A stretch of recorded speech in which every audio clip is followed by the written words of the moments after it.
trust me like you used to.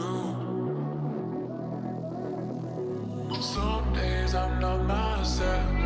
There's no one I can turn to.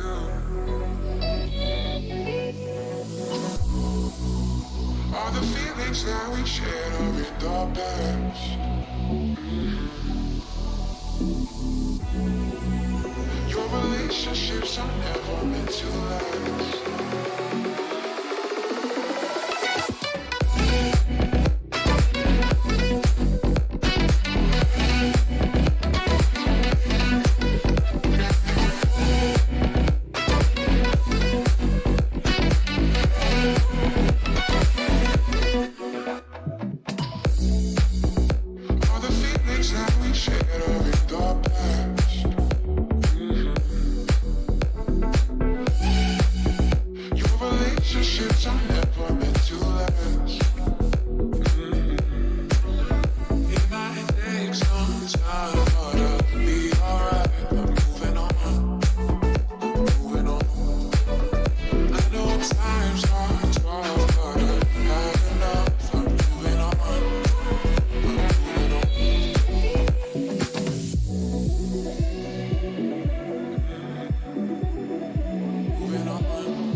How's it going, everybody? Welcome back to another stream. Hope you boys are having a wonderful, beautiful day. Hopefully a positive one at that. Yeah, so yesterday was interesting. I don't want to harp on it for too long, right? Let's actually get the music up to running too, just because I feel like I don't want to be sitting here in silence. That's just too weird. I like that song at the very beginning. I actually kind of liked it a lot.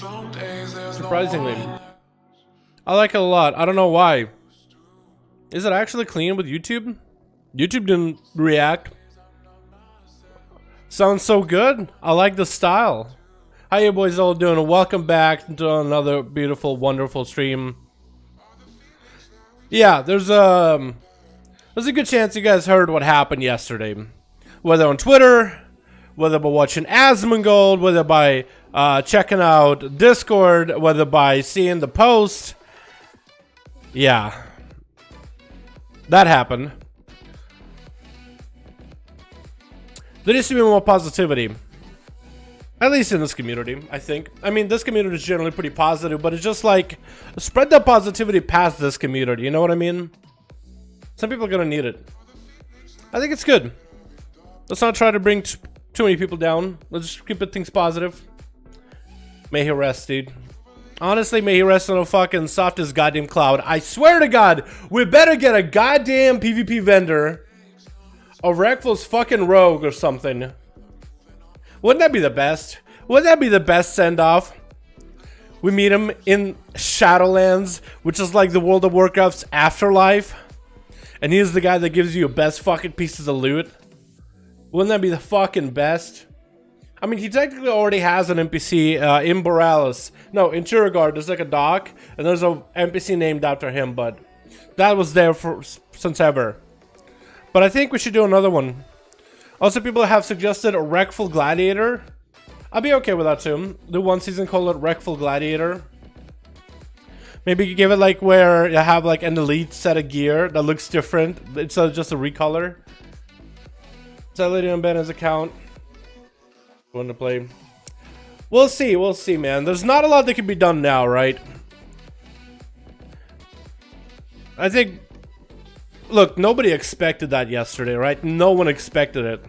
It hit many people by surprise, so completely understandable that everybody were blindsided, right? But that's life. It sometimes can come at you out of nowhere. God, I love the song. Fuck yeah, dude.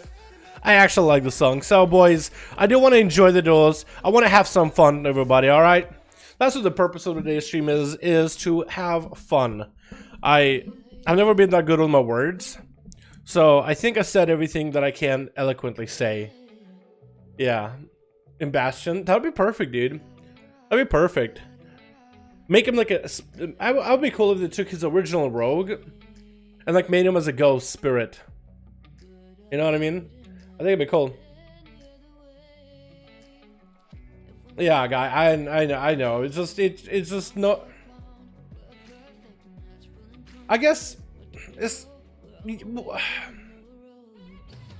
just when you go and look at some of these VODs too, of like some of the stuff you tweeted, some of the VODs, and look at the chat. Because that guy got a lot of hate. And I haven't watched Wreckful in a while. So I don't know if there was like something new that happened or if it's an old hate. But literally, some people in this chat are vicious, right? And it's just a little bit sad. Looking through some of the clips of like last stream, the VOD itself too.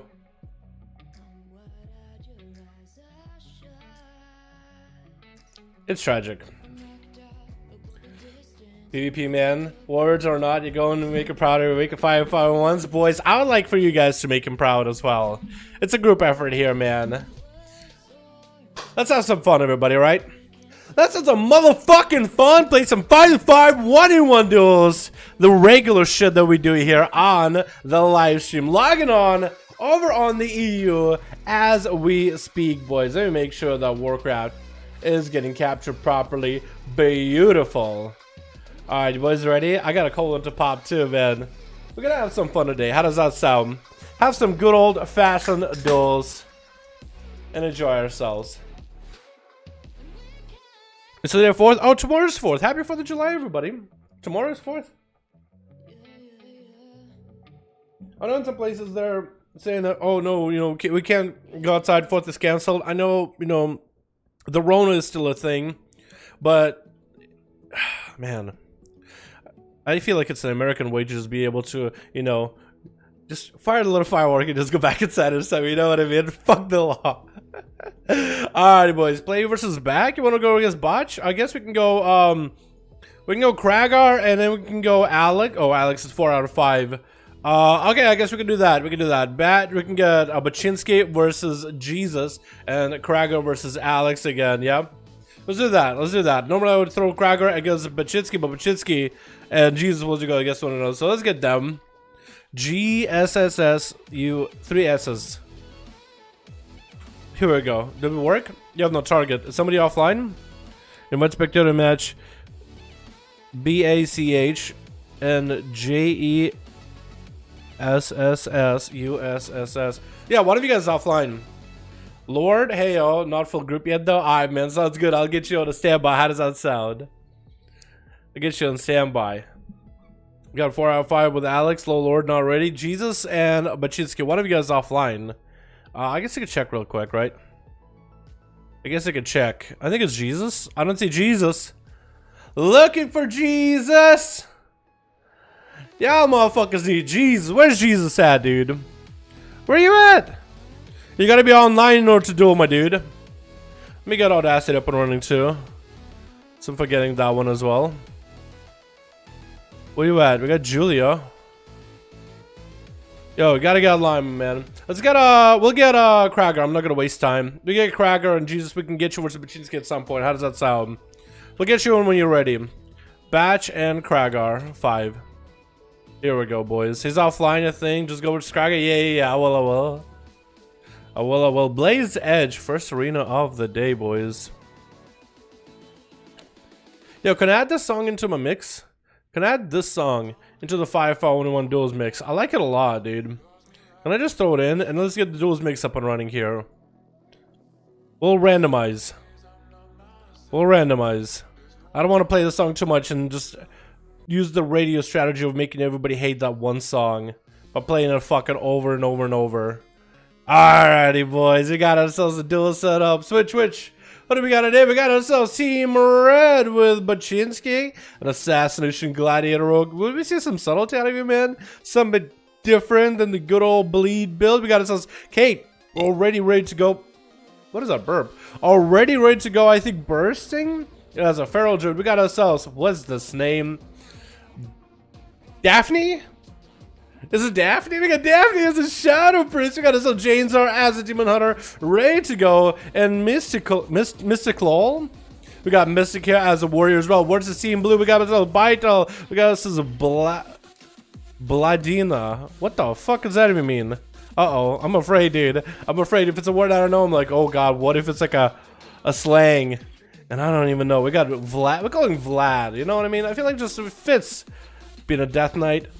Death striking, just for the safety of it. We got ourselves Dark, Kragar, as well as Moba in the back. Vlad versus James that are popping off the tank. Trinket actually unstoppable, leaving him up with the army of the undead. And James is just gonna go for the stun on the army and then bail out of there immediately. Vlad is not gonna be able to really re-engage, and I think James is just gonna kite the pets around, wait out for them. There's actually zero reason for him to re-engage with the Death Knight until all the pets are down. Safeguard Chicken Procket for Vlad. He might need to be able to get himself a bit of a heal. AMBF no longer available. No Trinket, and down he goes as Jada just cleaves through this man. Didn't really take him that long. With Kragar going to be up next, trying to see if he can get himself a bit of a setup versus Janezar. Last time we seen Kragar and Janezar, I believe Janezar, or was it Kragar that won? No, Kragar played against. He played against Athom, and he beat the versatile out Red Paladin. But I don't know if he actually dueled Janezar. Janezar is super tanky with a tank trinket. And Krager's just a man of steel, playing out the Fury Warrior with a Crucible for the self-heal. No dampening, so this duel's probably going to go for a while. Janezar actually has advantage. Being a Demon Hunter, he can do damage while he can heal while doing damage. He got Blur, which is on a minute cooldown. He got Blades Dance. Blades Dance? Dances Blades? God. I'm literally like, I remember every WoW ability, and once in a while I forget one of them. But he got the Blades. He got the Dance. Dancing right now, trying to get a dodge for Kragar. Kragar, only way he can heal is through Bloodthirst, Blade Dance. Like, why did I forget that one? It just makes it's like when I forgot Rain of Fire for Dash Warlock just because they never use it in PvP or in raids or ever. My brain's just storing all the WoW abilities, and if I don't see any, it just forgets them after a while. But you know, maybe that's why. Because in Shadowlands, Blade Dance and outside of Demon form no longer gonna have a dodge effect. Maybe that's why I was like, you know what? Not a real ability anymore. It's gonna downgrade a little. Krager popping off in Rage Regeneration, trying to stay alive with Janezar. And Janezar is just gonna maintain himself for a little bit longer, waiting until he can get back into Metamorphosis to really re-engage with Kragar.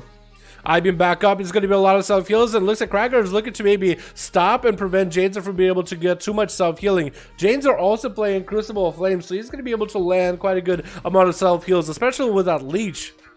So it's going to be really a survivability test for the both of them, with Janes are having a tank Trinket, being a Demon Hunter on top of it. I think it's just, honestly, he just has the easiest time with it. Just got a little bit of damage, CC down Cracker, caught up on health. I can backflip out of there without having to worry about anything. Cracker's gonna have a little bit of a hard time trying to recoup health. He needs to use Crucible of Flame every single time he can for himself, trying to get himself a Bloodthirst. I believe Janes are actually dodging, so Bloodthirst don't even know if they actually gets a heal at that point. Interrupt onto Janes are on the IBM. Cracker super low in health, popping off a self-heal. Or actually, he going for a Battlemaster's Trinket to get himself a little bit extra health. I don't know if he used a Warlock Hellstone on top of it as well. He might have. That's going to be huge proc for Jade's. Cracker super low, and that's going to be the execute with the flame. I think Cracker needs to go hyper offensive against the Demon Hunter. You cannot tiptoe around the man like that. Vital popping off some cooldowns of his own. Gonna go for a shot of fear into more Cannonballs onto Janezar without an Infernal, getting quite a bit of damage either way. I think that's just from Dark Souls stability. Mortal Coil and Janezar with another Cannonball yet again, popping off a tank trick, just standing still, just popping it up, activating. So he has extra absorb to work with. And Vital actually going to bail out of there for a second. No pet available for Vital by the looks of it. Dropping down the Infernal. I think that Succubus in front of there is actually his pet, but he's nowhere near the pet right now. Try to actually go for a bit of a self-heal. Needs to get Jane's all the way where his pet is at. Was going to be a wall coming down for Vital. No Trinket available to get out of the stun. Darkness coming down for Jade, so she'll be able to get a bit of cleave for extra damage. Not even thinking of interrupting the first Cannonball. Just going to cleave right through it. It's going to be second to see on Janezar for a second. Vital still trying to get Cannonballs up and running, but I think his health is way too low. Fear on the Janezar. Does he have any more Cannonballs? I think he's done for. Yeah, I think he gave up. He just reached his limit, and Moba is going to be up next from one Destra into another. As Janezar is just getting through the Team Blue, just carving right through them. Is anybody on Team Red is even going to be able to play? Because Daphne wants to play. What are you? A Worgen. I always thought female Worgen running animation was weird. Like male is kind of funky too, but female was extra weird. Just me maybe? Moba dropping down the Infernal onto Janezar with the fastest Cannonballs ever. Might be able to clap him out a single go. Trinket coming down for Janezar. As huge damage just pelting him back to back. Able to reduce that Cannonball quite a bit. 80% damage reduction up until a certain point of absorb. It's quite a huge Trinket. Moba is just blasting right through the guy. Maybe that's exactly what they needed. Somebody to go hyper aggressive, super offensive against Janezar, who's perfectly fine whittling down the enemy from afar.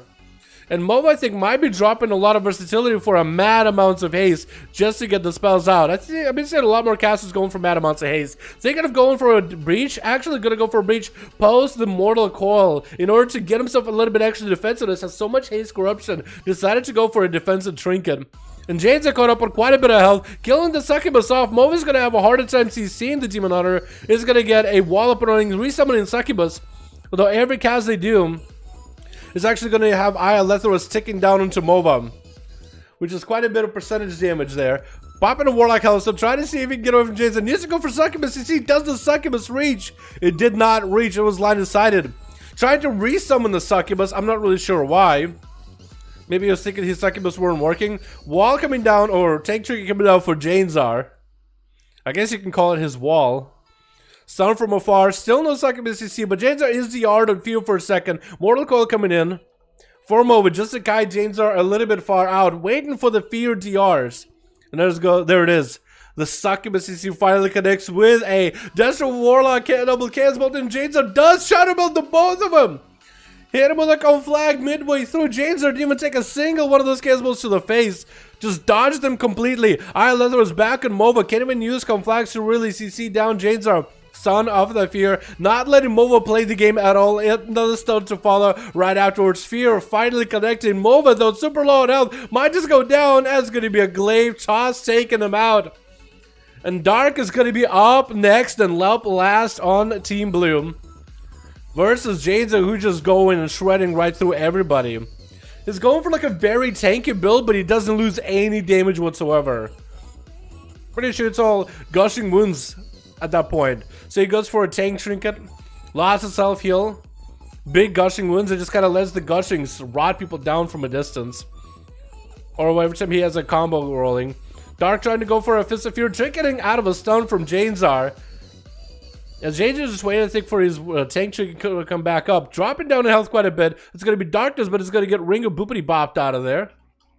Ring of Peace, knocking him out of his defensive into an incap. Janezar might be over. Into an interrupt onto Dark's heal. Trying to see if he can charge out. Stun short onto Dark. No karma out of Dark just yet. Could be a karma right here. This is going to wall. And Jade, I think, is just trying to buy himself some time to cooldowns to back up. Blur's not available for 30 more seconds. Trying to get him first aid. That's going to be a leg sweep. I think that might be the end to that Demon Hunter's run. Janes are just burning through the enemy team quite easily. And Mystic Low is going to be up next as a Fury Warrior. And I like his setup. I like his, I really like his whole Mog. The Anchorage set, which I think is more popular because it kind of fits the whole Neolotha set with all the bugs and such.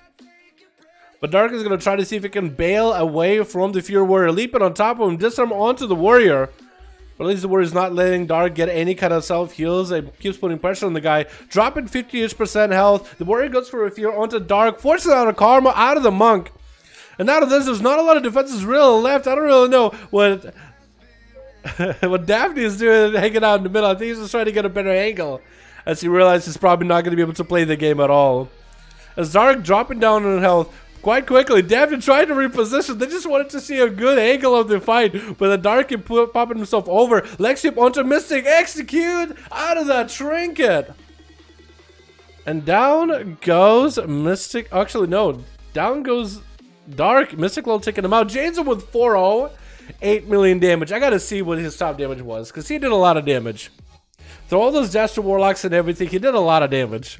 I really do like Moba going for a big hasted chaos bolts and everything, but yeah, oh my god, yeah, no, this is disgusting. This is just awful.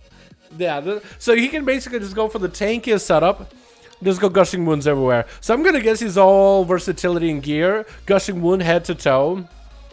Maybe Gushing Wound head to toe. And has a tank trinket on top of it with Ancient Flame to help him heal as well. Oh my goodness. That's just a lot of pressure. Just a ton of pressure. Alright, boys, let's get another one going. That is disgusting, dude. Yo, James, I would love for you to go for a full mastery build. I think it'd be super fun. Like a Giga Mastery. That's one thing that I really like about NA. Like, don't get me wrong, I love EU and NA evenly, I'd say. Wait, the 90? No, 283? 283. Okay, EU, we're at 283. We're gonna hit 290 today. Jesus, hopefully he's ready. Now versus Badge. Well, Badge has got a place. I gotta get you with someone else. Ready, my boy? Alright, we got us as Lord, full group. Alex is ready. Let's get Jesus and Alex on top. First, let's get them against one another, and then we'll get Lord and Ronash, and we'll start mixing you guys up. How does that sound, boys? Jesus, unless you want to wait Jesus, and they can like push it back and then heavy versus Batch or Bach. Baczynski. Batch, I guess I should call him by full name Baczynski just because. Okay, Jesus, your thing isn't. Are you still offline? Yeah, Jesus. Oh wait, you're online. Is Alex online? Okay, then I'm messing up your name. Oh yeah, I had one extra S. That will explain it. Is it 3 S's or 4 S's? I can't tell.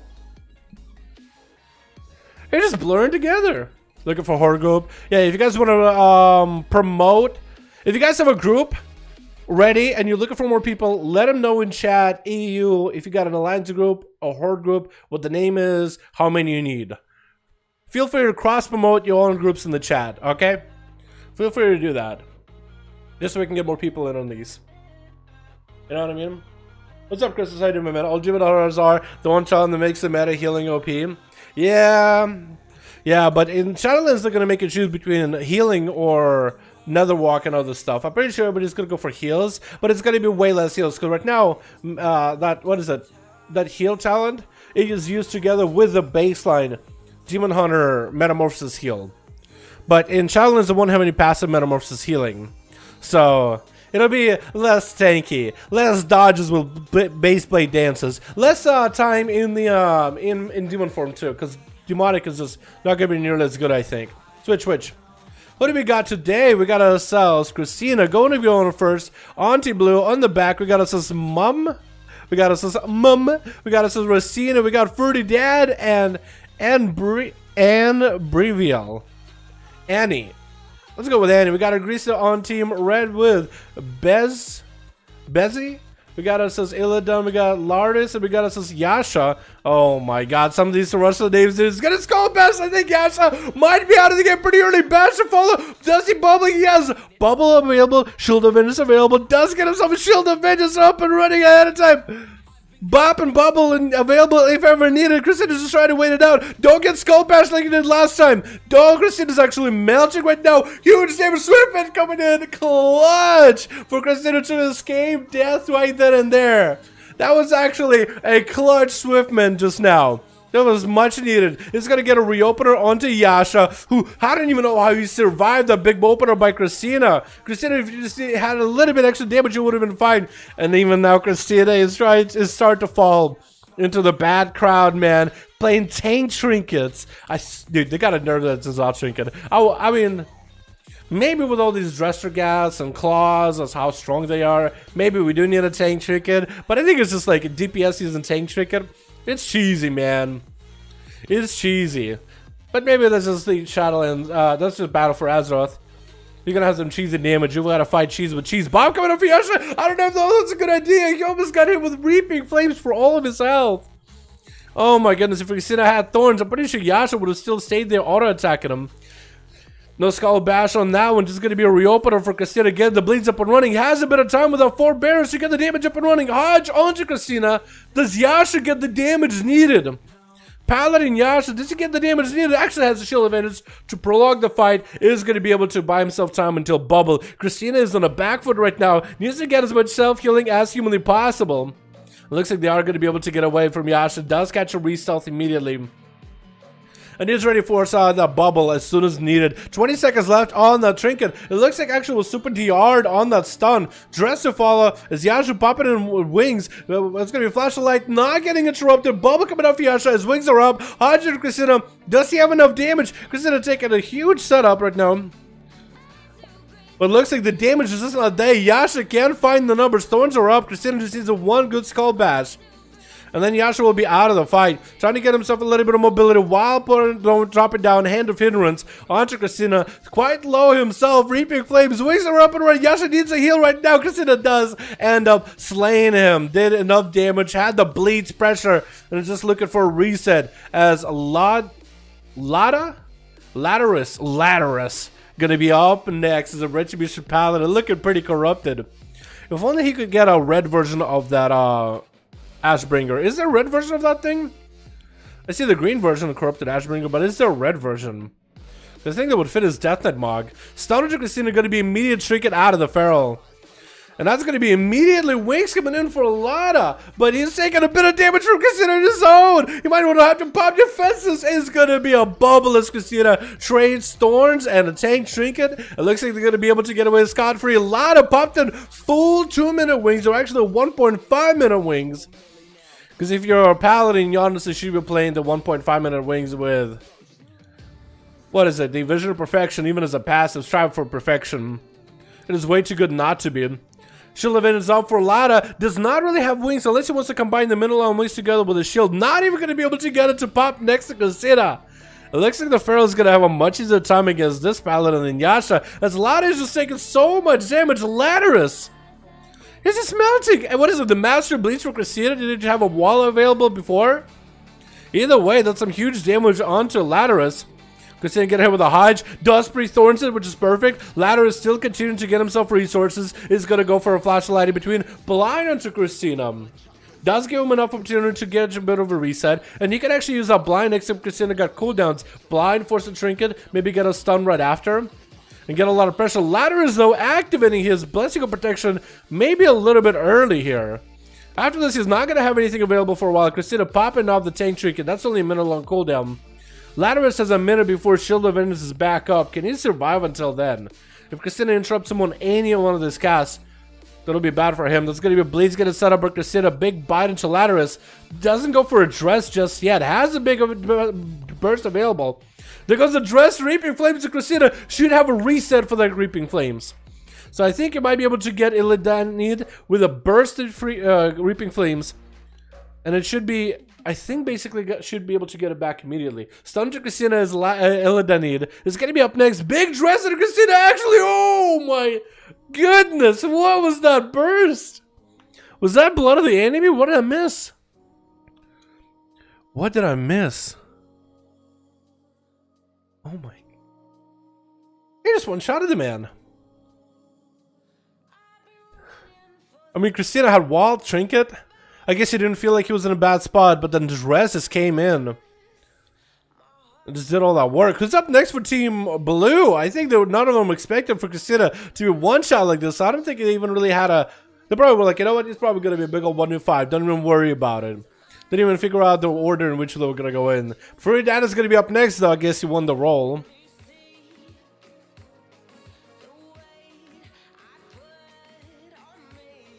We'll see if Furidan will have an easier time against Illidanid here. Because Christina, I mean, he came in confident.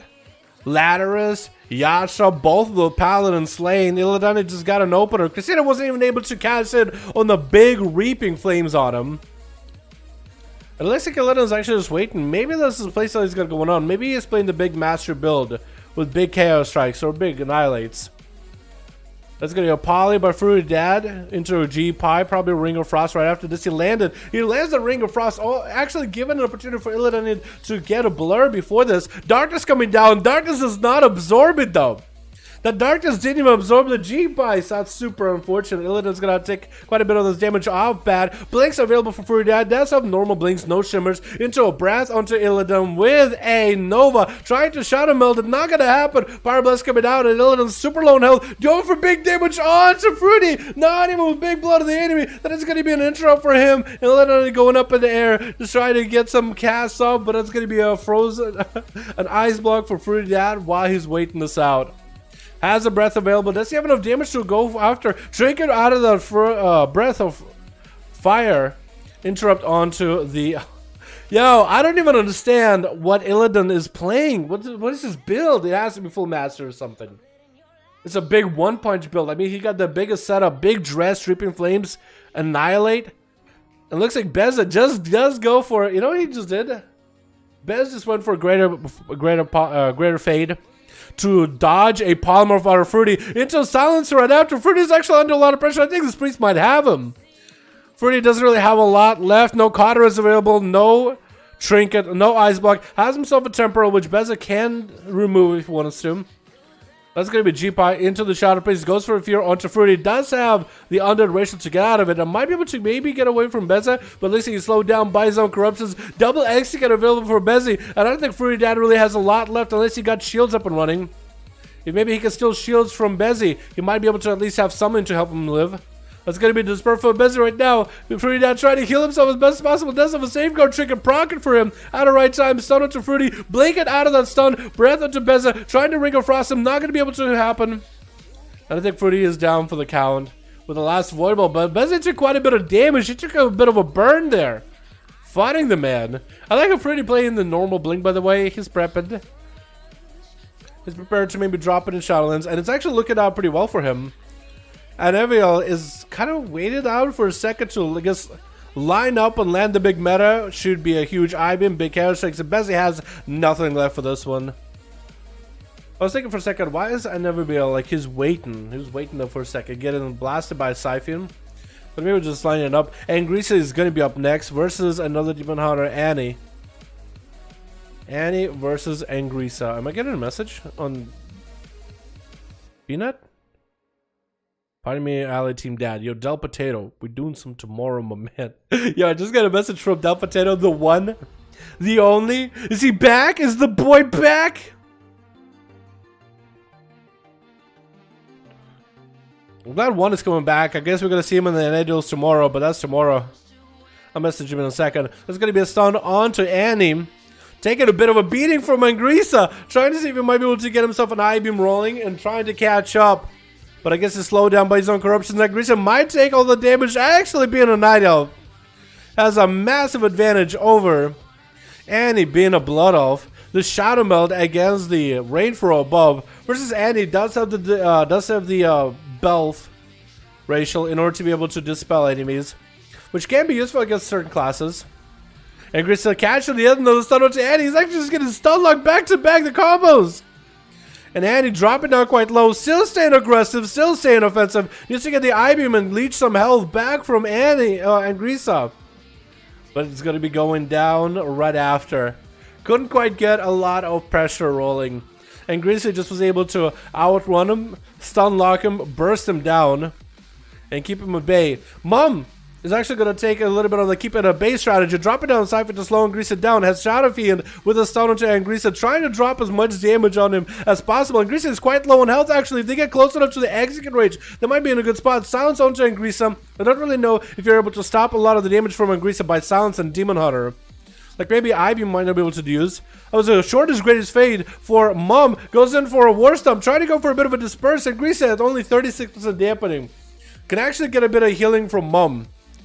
But the Shadow Priest might have a chance here if he just gets enough procs or anything available. Super low in health, trying to heal. That's actually a Rogue, not in line of sight, cannot life swap. Racina, if only they were in line of sight. If only Racina, oh my god. Was Racina doing that on purpose?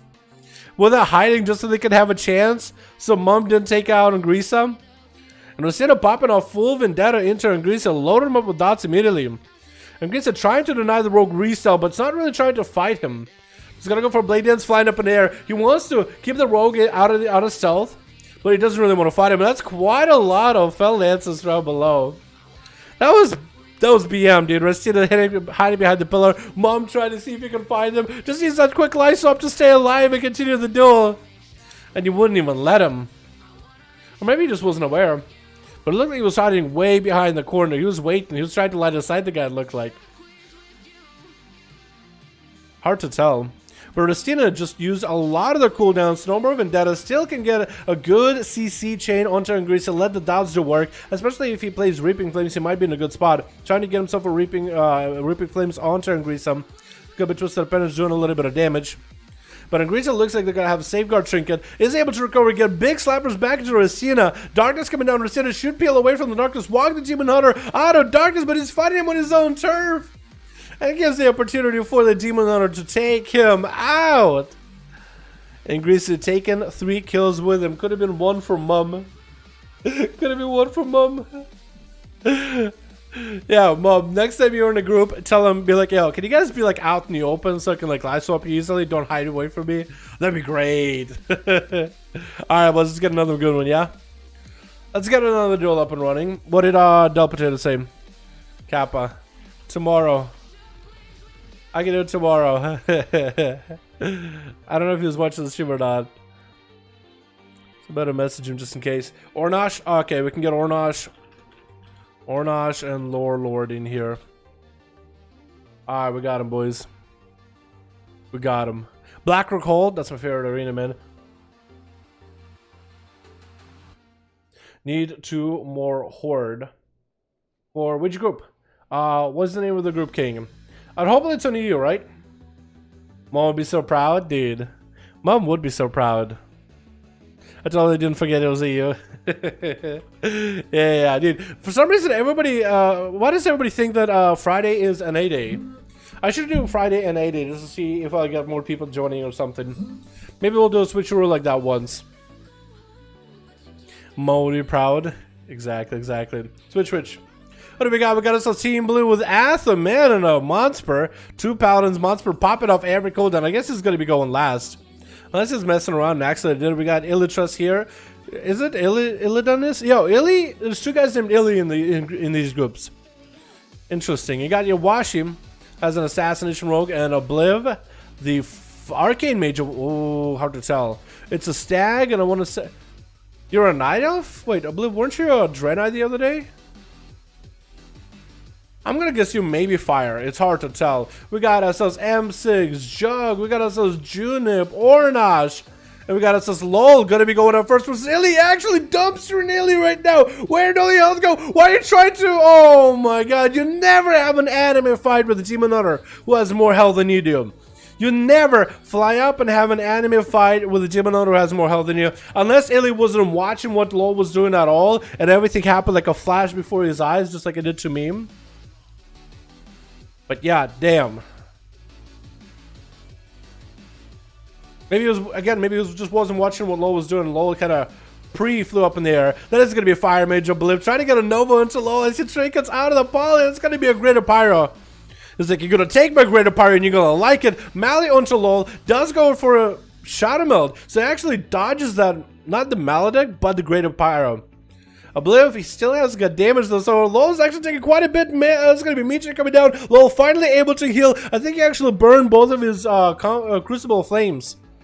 I think he burned both of his flames to try to heal while Maledict was up and running. Obliv tried to scorch him down in that executable range, which is perfect. LOL tried to fly up in there. Does he really want to fight range battle with a mage? I think the mastery just might have you done and done. And a big old Pyro at the very end. Obliv did take quite a bit of damage in the crossfire, but he's doing A-okay for the most part. He should be alright.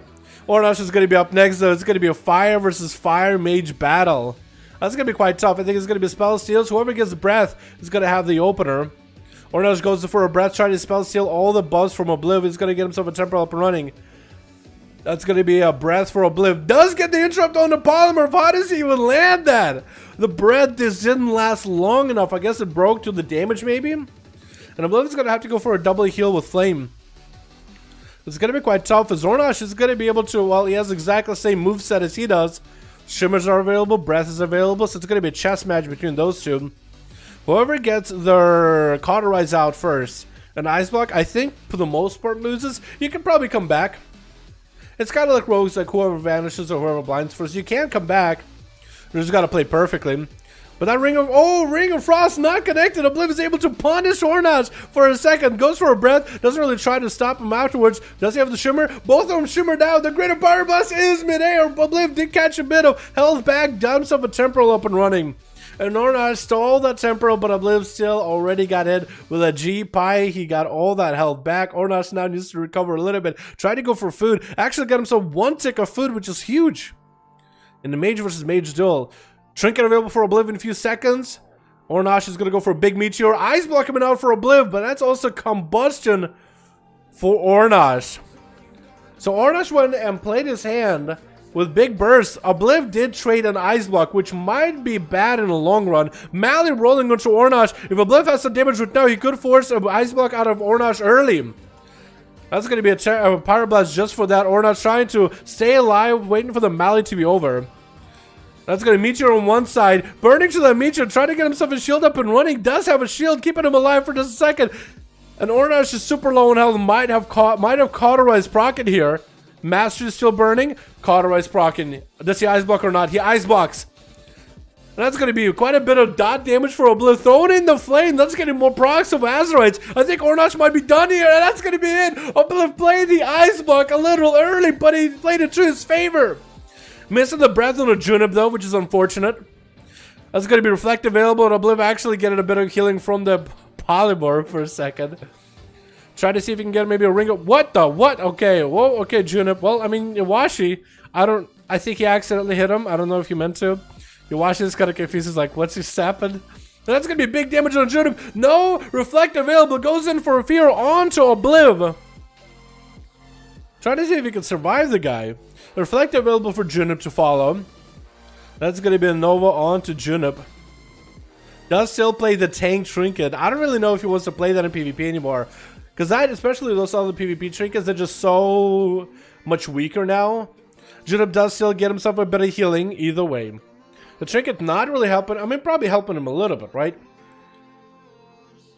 And that's actually going to be Obliv super low in health. Does get a Reflect on the Polymorph himself. That's going to be a Poly back into Junip as no more interrupts are available. Obliv super low in health. Try to see if he lands a Greater Pyro. Hopefully Junip doesn't go behind the pillar for that. It actually looks like he did actually pass while as a sheep behind the pillar at the last second. Landing a stun onto Obliv, and that's going to be a Nova to follow. As Obliv tried to see if he can escape the clutches of a warrior for just a second.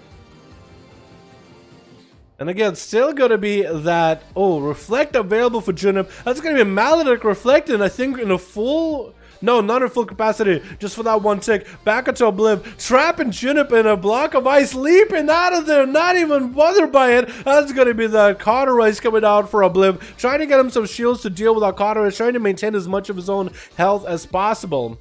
It looks like the Cauterize actually did give him a bit of a reset with health. If he gets 86 a foot here, he'll be in a good spot as Junip got himself on a Strider, rushing in there. And Obliv is looking quite healthy. He only had half his health to get through him. But he's doing just fine. Maybe Reflect available here, no Reflect available. And Obliv finally able to get himself a proper Greater Pyro off of a Polymer. Junip stunning Obliv immediately, getting the heal as soon as the Greater Pyro connects. And we hit that 7-minute mark, boys. Oh, 6-minute mark. Hitting that 6-minute mark, dampening from here is just going to start ramping and ramping. So the healing is going to be a little bit harder to get. Junip playing quite a heal-heavy build. It's going to be harder for him to keep up with Obliv, as he doesn't really need a lot of heals. He got a big combustion, huge damage, massive crits onto Junip. He's going to use a Gnomish Rachel to try to break out of a root, stun onto Obliv, preventing the damage from Obliv for a second. It has a Reflect available for just a second. Used to catch up on health. Maybe a charge heal available. Does he have one right now? He does not. He's actually strapped. Actually got himself a charge at the very last second. Needs that execute onto Obliv right now. Trying to get a Ring of Frost up and running. Trapping Junip maybe. Does he have the leap again? He does have a leap. Does he have the charge? Obliv barely any health. Junip also barely any health. It can be anyone's game. Junip does have a massive heal. He's using Rage Regen. Does not use in Rage Regeneration, even just to create a buffer of defensiveness. And M6 is going to be up next. Obliv going to be able to blink out of that stun. Ice Block back up and available. And M6 is ready, man. He watched Junip play. He probably has the same setup. Maybe double charge instead of a stun. That's going to be a Polymer of Trinkets out of it into a Blaze Storm, trying to prevent himself from being able to hit in a Poly. And maybe that might have been a pummel. Getting a Polymorph onto Obliv. That's going to be a temporal up for the Mage. Finally landing at half a Polymorph. Maligan thrown at M6 just so he can continue to get in some sort of pressure onto the Fury Warrior. Not gonna let him heal, but that's gonna be some big bursts available for M6 since he's popping in Recklessness. And Obliv's still able to kite him as best as humanly possible. The roots, the polys, the breaths are perfect, and he's able to manage his health quite well. And might force M6 around the corner. If anything, M6 cannot charge at Obliv, but he might be able to use a throw weapon to at least interrupt his eats. And he has to, because Obliv caught himself quite a bit of health. He snuck in 2 massive heals against warriors now. Twice that has happened. And he's able to zone M6 out with that Meteor for a moment. Might be a perfect opportunity for Obliv to go for some damage right here. He got himself so much survivability. He's playing normal Blinks, right? He's not playing Shimmer. Because he has the shield up so often. And M6 actually bailing out of there for a second. Does he have Mage Food? He probably does, right? So now Obliv is going to have to be the one to charge in. Does M6 get himself a heal at all as Obliv is right in the room? It doesn't look like he got a lot of heals. Big combustion available. Obliv does use breath while Reflect is up and running. Big heal for M6 right now. Can Obliv disengage from him? Or can it just burn through all that self-healing? Combustion is going to be down for the count. Does get a root into a Ring of Frost, and M6 is going to try to Blaze Storm through a Ring of Frost, immuning NDCC from there. Standing a Meteor, probably not a good idea. Needs to get himself a charge heal in order to keep up. Breath missed by Obliv, does get a blink past that. Reflect is up, but M6 is burned down and dots either way.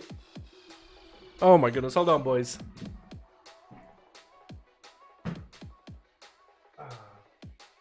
Sorry, had to squash a bug on the wall. Sorry. It's summer. Bugs again inside the house. I had to squash this one. Oh, there it is. Not in my house. Jug gonna get hit with a Polymorph. That's a little gonna bail out of there, dude. And that's gonna be a AMS pretty early, but Jug with a Wraithwalk. For a Frost DK, or really any DK, I guess it works out because all DKs are quite slow. It's kind of good ability, but Jug is super low health. Mallet rolling up in Obliv. Oh my god, he even sent a bike at the... Oh my goodness, Jug came in, but I don't know if he was ready. And there it goes, boys. There it goes. The bug was a little blown than me. Boys! I squashed a bug in a wall, but you guys just saw that DK get melted. I'm surprised the chat isn't pogging over the fucking DK getting melted and how well... Well, how well Obliv just played? Are you kidding me? Well, okay, Obliv and Ornash, right? Two mages. I get you guys confused. I'm bad with names, but it was Obliv, right? It was Obliv because he's top damage here. Look at the damage he does, man. Pyroblast, Fire Blast, he ignites, but so much lethal strikes. There's so much procs from a mastery, dude. An Obsidian Claw and Gladiator, 2 good Anya Trinkets while playing Concentrated Flame. He's playing that really, really well. Alrighty, boys. I gotta mix you guys up a little bit. We could try Jesus. Let's try Jesus, just because maybe this time it'll be alive. Anyway, Whisper, I got a team. Add me, Dalaran hashtag 1340. Let me know what your real ID, and I'll get you in, Razmin. Hopefully you are on EU. We don't need some EU today.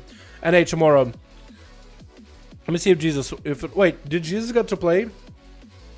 No. Well, yeah, no. No, Jesus and Alex get to play. Then Lord and Ronald get to play. I guess we'll get back Baczynski and Jesus next.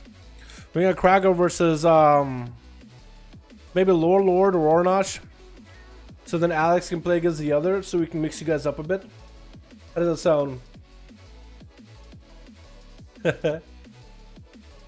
I'm a bad tag. Dalaran hashtag 1340, boys.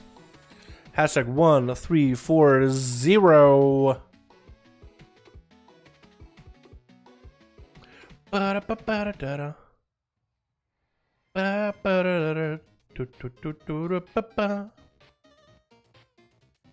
let me get another audio roll. Actually, did I even save that one? No, I probably should. 283, 84. Do you guys like my shirt, by the way? I don't know if you can see it. Actually, can the chat see it at all? Sir Garrus. Fucking dope, dude. What an evil guy.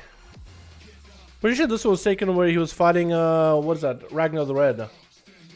I think. Anyway, switch. Got ourselves Team Blue, Baczynski, Olive Kate. Olive Kate gonna be going up first as a Feral Druid with a rain cloud above their head. Uh-oh, that's not good. We got ourselves Akondelar.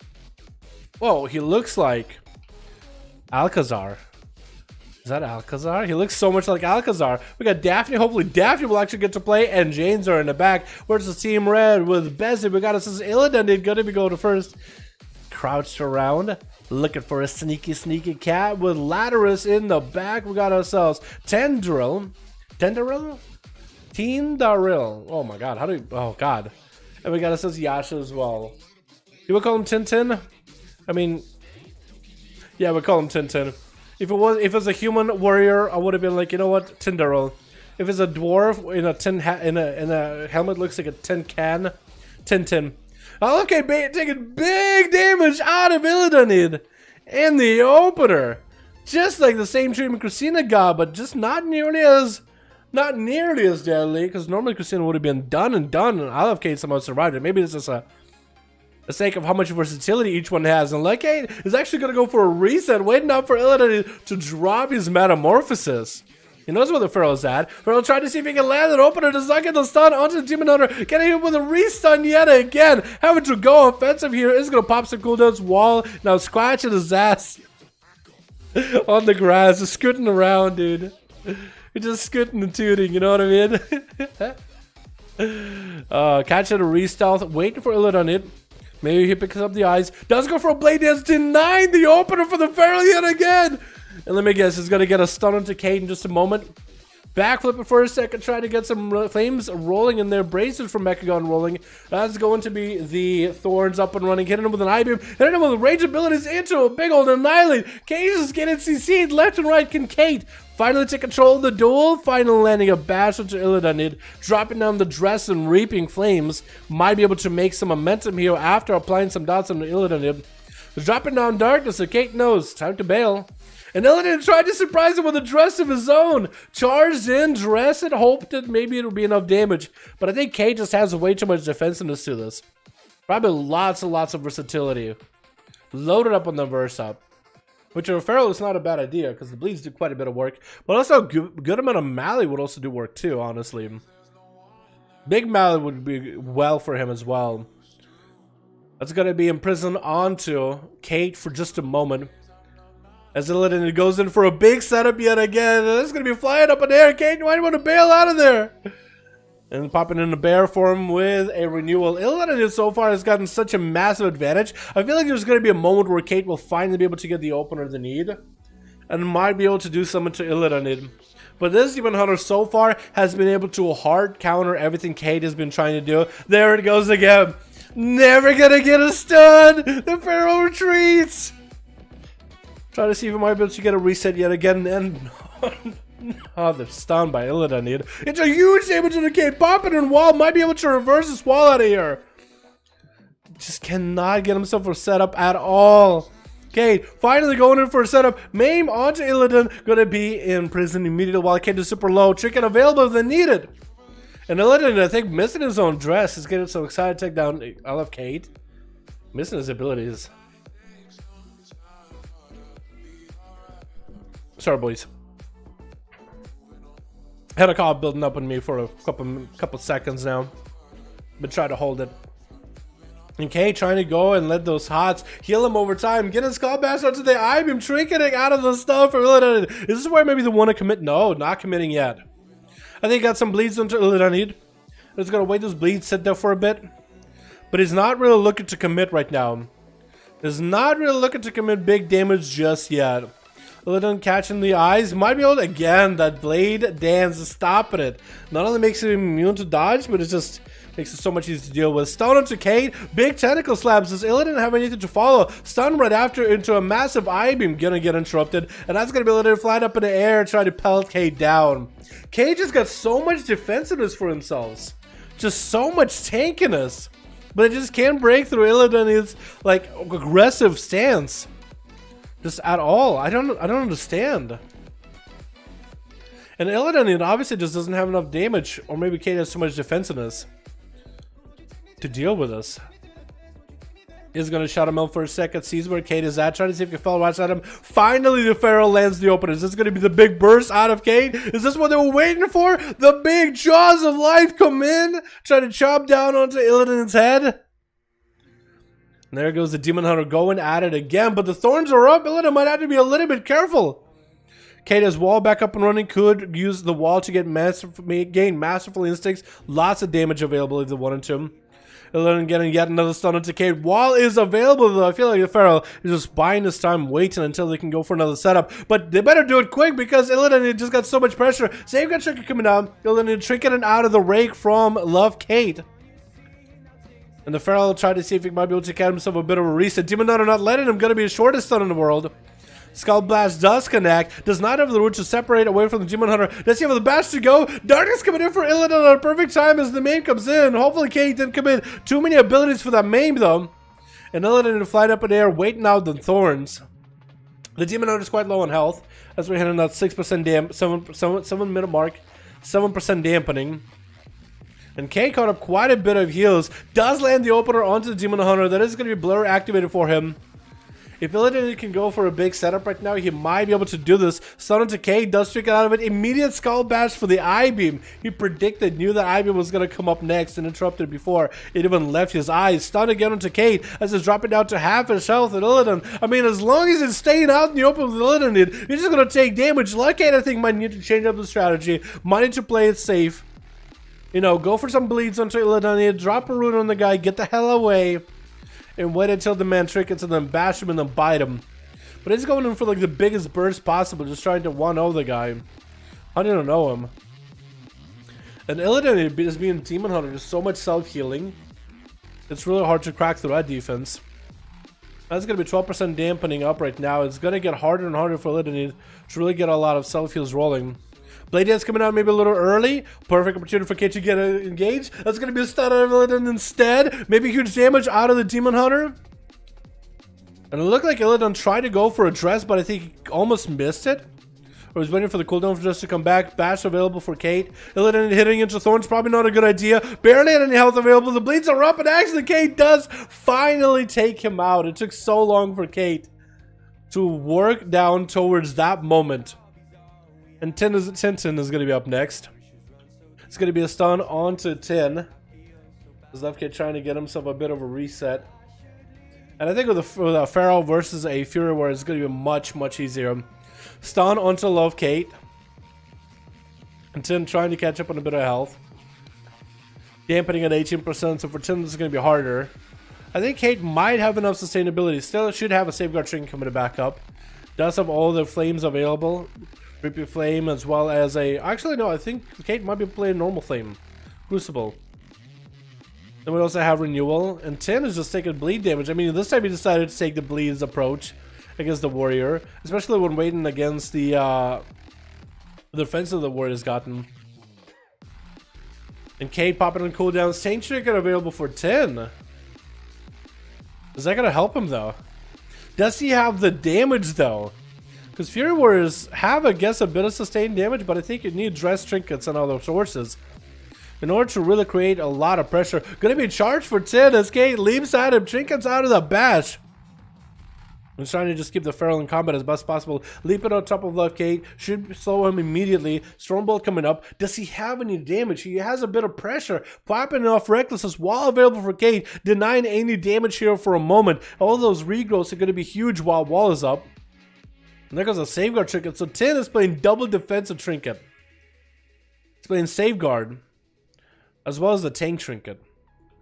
That's going to be much harder to... It's going to be much harder for him to get a little pressure on the Feral Druid, especially with all those bleeds that he's got going on. Here goes the Enraged Regeneration, but I don't really know if that could do really much. Leftkit is dropping quite low on health, is going to be walling here. Thorns are up and running. If Tin can somehow just survive this and just fight through the pain of Thorns, land that actually could get Kate low enough, Stormbolt him down, he might be able to do something. Trying to see if he can leap around the corner, getting re-stunned by Kate on his charge, which is super unfortunate. Kate going in for quite a bit of damage, Reaping Flames, and could be going for a root if you wanted to, but not doing it. Tin dropping in a stun, but I think he's honestly out of juice. He might have himself the Tank Trinket coming up soon. That's going to be defensive. Not going to help him catch up on health, but it is a defensive. But Kate can just go and root as he did. Line of sighting the guy as best as possible. That's going to be an opener onto 10 with a dress, and down he goes. Not all he can really do. Let's see if Yasha can do something about this. Hodge into Kate. Does he go for the big damage? Kate has a Trinket coming up very, very soon. And Yasha looks like he's not going to go for damage until after the Hodge. Maimed by Kate. And that's going to be a Trinket out of Yasha.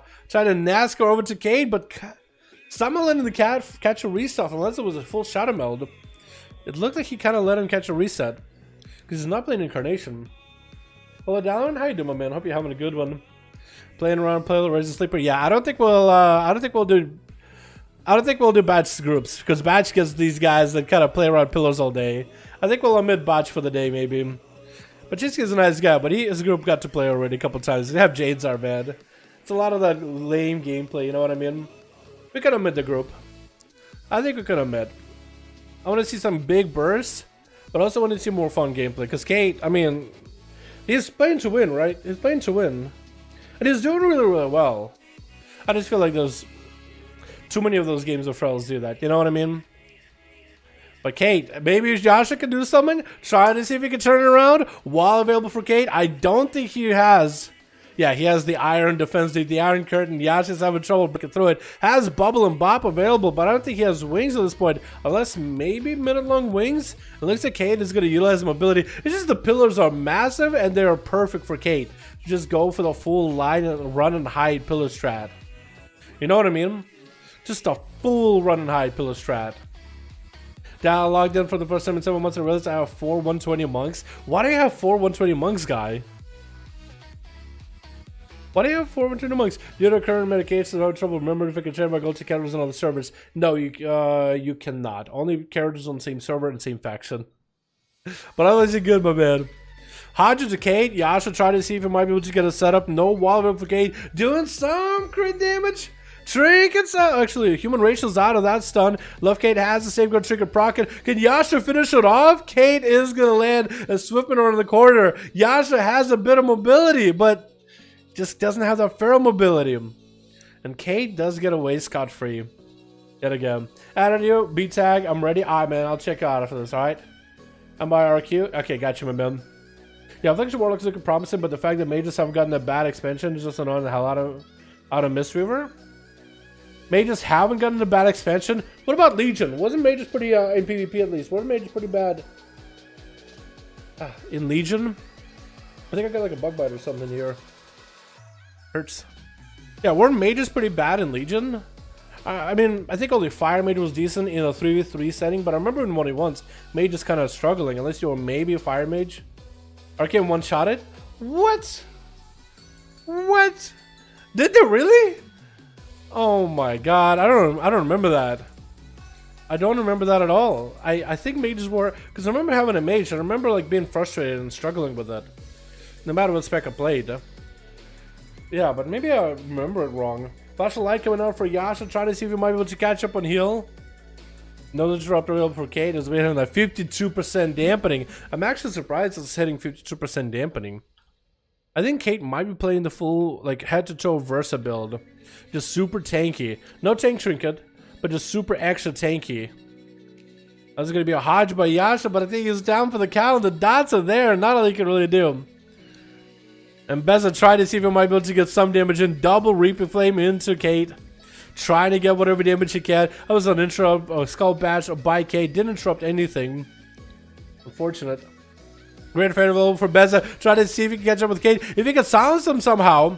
If he can silence Kate and then go for an execute, he might be able to finish him off maybe. Maybe?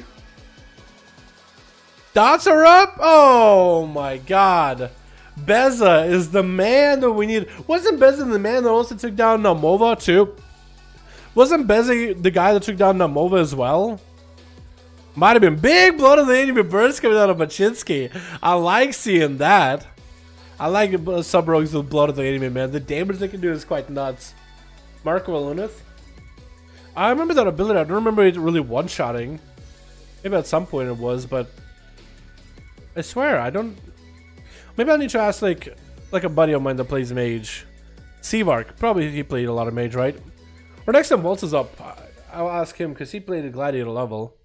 Because I can't remember at all. But if you guys saying that one shot, and I don't know.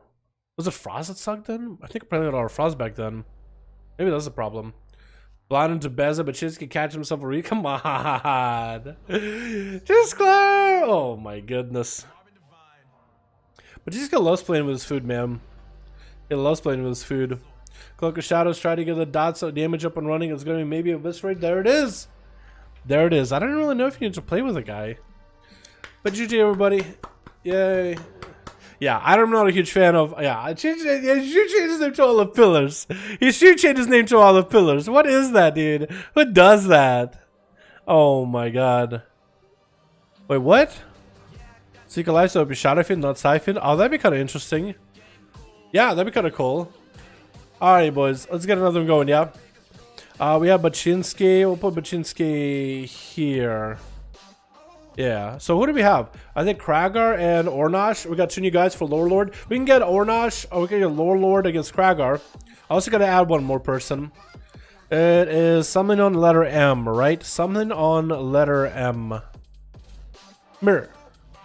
Here we go. Gotcha. Yo, you ready? Hit me up in Real ID, man. We'll get you next. How does that sound? We'll get you up next immediately. We'll throw you against Lore Lord. How does that sound? And we'll do 180, what? 4, 5? Here we go. Almost sending the 290. We're ready? Hit me up on Real ID, man. Just send me a message so I can have you right here. It's so much easier.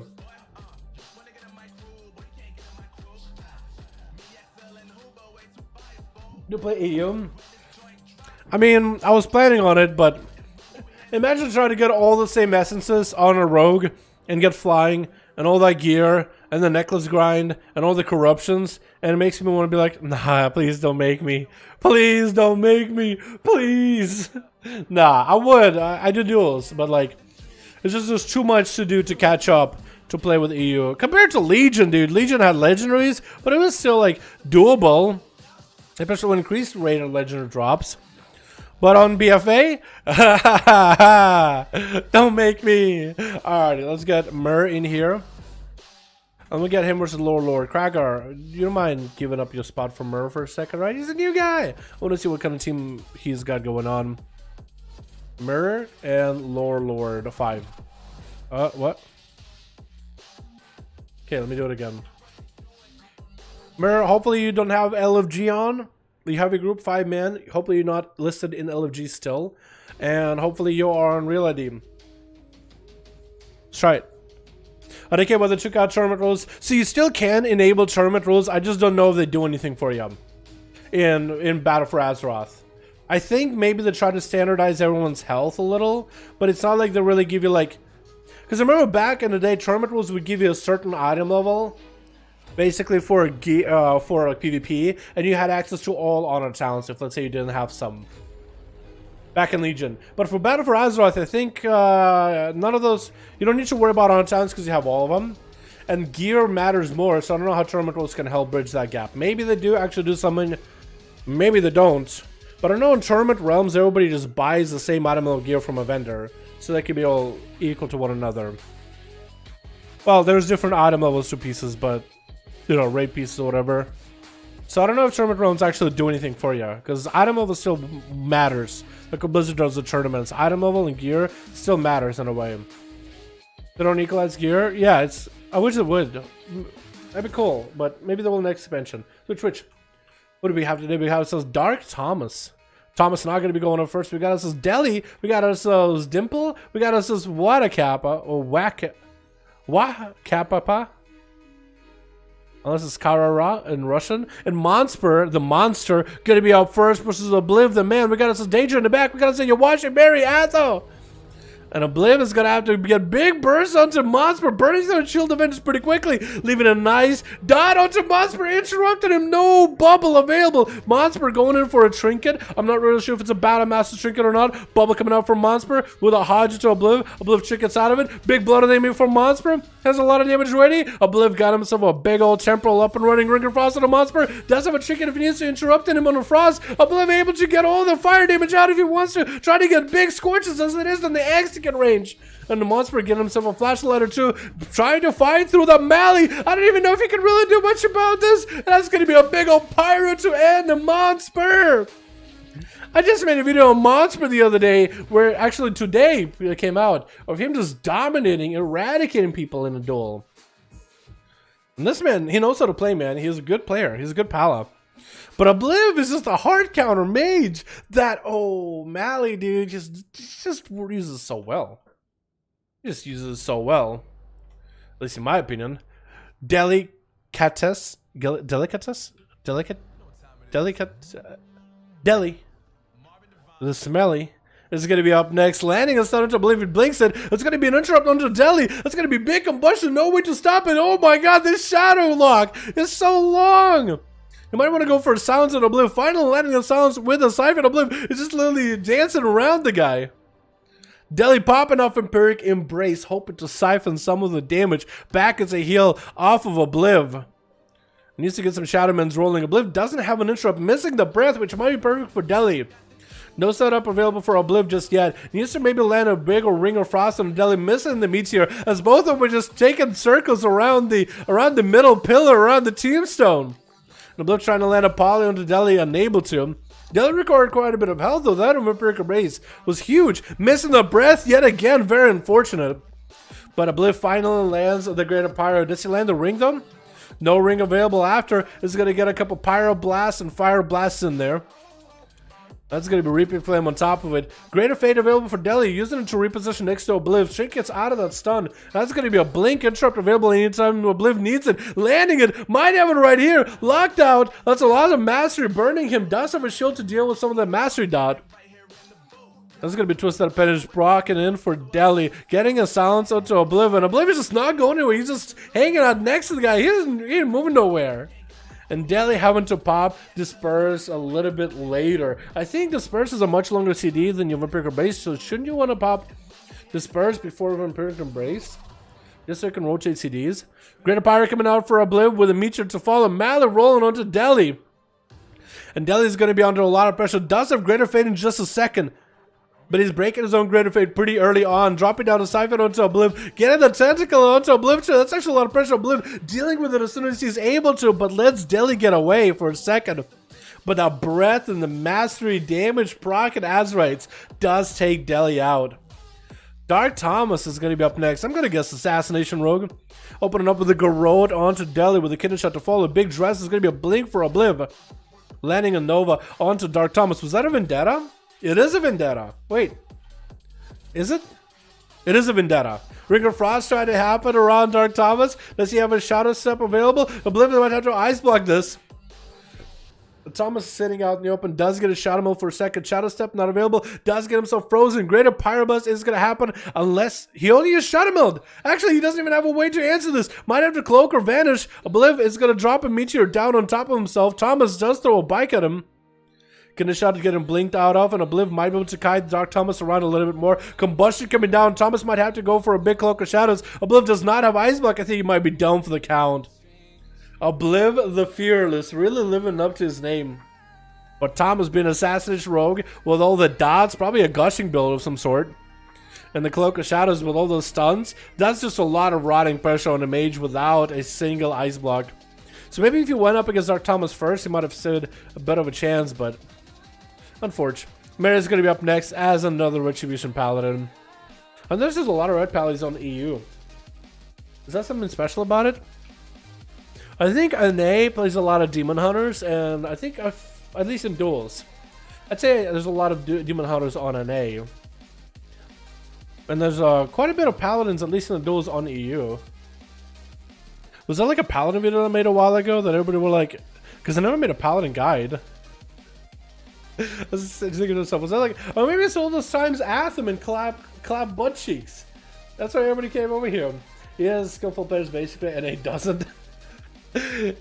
Demon Hunter is pretty easy in most people's eyes. Let's be honest here. Most people will agree. Evasion up for Dark Thomas right now. Mary having to pop himself a Shield of Vengeance. Trying to see if he can catch the Rogue. If he can get a shield to pop next to the Rogue, this is perfect. Wings are up and running. Blind is up. Thomas is slowed down. Does take off all the dots off of Mary, though. Does he catch a reset? He does. That was only a minute long wing, so if anything, Mary still has full wings if needed. That was at least an interesting play. With Dark Thomas, all those dots and all those dagger strikes, it stacks up the, is it Reckoning buff? It might be Reckoning buff. But it stacks up the buff that allows you to go for minute long wings, because you have to take like 50 separate hits of abilities before you can use it. Mary utilizing the NASCAR just to get some distance from Dark Thomas, expecting the Kinnaman shot any moment. Does he do anything for it? That's going to be a bike thrown to the Paladin. Going to be quite a bit of damage. Hodge coming down. Wings are up and running. Could be huge damage available right here. Big Ice Seeker Setters. Judgment. Templars. Cloak of Shadows out for Thomas. Vanish coming up in just a second. If Mary can just do some physical damage, that might be doing. But no, Thomas does get himself a Zipping Up and vanishes out. Cooldown's coming up at a perfect time. And Mary didn't pop to pop. I don't think he popped a Trinket or anything. I think he still has everything available. Shield of Vengeance coming up in a few seconds. Bop available. Bubble available. Probably has a Trinket. At least I would think. But no more eyes available. So Thomas is going to have an easier time catching the full reset. So he's going to go for Sippy Cup. That's second Sippy Cup. He doesn't have any cooldowns available though. So it might be one of those rogue games, boys. And he also has a pet. So they did fix it where, like, if a rogue is stealthing around with a pet, you no longer see the pet, right? Because he has a bee. So it would be interesting. Yeah, so there's no way, unless Mary is just seeing the bee and he thinks it's just like a random pet. Yeah, they must have fixed it then. That's a nice little bee, by the way. Gonna open up on a Mary. It will stab. Eyes are back up. Only on one side, though. So Thomas has evasion back up, Trinket back up as well. So for Mary, it's going to be a bit difficult to lock him down. Marfa is ready. I think Dark Thomas wants to get an opener as soon as the eyes get it picked up. Kinnaman is going to be up. Mary does at least get a judgment in there. Big dressed, and that's going to be Shield of Vendors up and running for Vendetta. Thomas has a Trinket if he needs to. Evasion's up, sprinting out of there. And Mary keeping him covered. Huge damage out of the flame, too. Quite a bit of damage. Thomas trying to see if he might be able to get around the guy. Trinket's out of the Hodge. Blind. Mary could bop it. This is the point. Shadow Mill coming up for Thomas, though. He baited out the bop out of Mary, being a Night Elf actually baited. Eyes are back up, and Mary could go for them immediately. Probably should see that the eyes are back up. Modesty might want to go pick up the eyes immediately, because Thomas is going to have cooldowns coming back up very soon. Probably want to do as much damage to the guy as possible. I think you have to, otherwise Thomas is going to sit and sell the whole time and heal. Which is super unfortunate. Very fun gameplay. Very fun gameplay, rogues. This is why I like Outlaw, man. You don't need stealth. You just get out in the open and fight. You lose, you lose. You win, you win. There's going to be a killing shot out of Dark Thomas. Trinket coming out for Mary, though. I think a human racial getting burnt by that one. Cloaker shot is up for Thomas. Has advantage if he needs to. Bubba coming out for Mary, and that's going to be advantage for the rogue immediately. And no more eyes? Oh, no, Mary. Oh, no. Oh no, Thomas is just, oh jeez. How long has this duel been going between Thomas and Mary? Because he went through 2 sets of eyes now. Can he kick that rogue already? It takes forever. Oh my god. Thomas, what do you... Oh, I hate rogues that fight like this, man. It's honestly mostly assassination rogues. It's like they have all the dots and it's like... There's only 2 builds they do. They either go for the bleed build and then they catch you on the pillar. Or they'll send the south forever until every city is back up. Wait, he has to have a short vendetta, right? Oh, there's no way 2 minutes have passed for a full vendetta. He must have a 1.5 minute vendetta. It's gonna be Thomas trying to see if he can get around Mary, though. Big damage out of the paladin. Putting the rogue to the ground. He is right in the graveyard. He's already there, dude. He's already hanging out in the graveyard. Just gotta put some dirt on top of him. Move that tombstone. There you go. He's already there. He's a resting place, man. While Kappa is going to be up next, yet another assassination rogue, another vendetta up and running. Mary just eating vendettas for breakfast. Got a hodge onto Wakappa. Is looking to get away from the guy. Get himself middle on wings up and running too. Might give him a little bit of self-heals, but nope, that's too much pressure from one rogue into another. That's just a lot of pressure for a single paladin to deal with. And Yawashi is going to be up next. On Team Red, we have ourselves Wakappa and Dimple still in the back. On Team Blue, we got Yawashi Daedra and Athaman. And eyes are back up, and Yawashi looks like he's gravitating towards it. Wakappa is aware of the eyes. He's hanging near. Neither of the rogues wants to grab the eyes and just vanish. Looks like Yawashi is kind of... He's looking at the eyes, but exploring away from the eyes, while Wakappa is just standing right next to the eyes.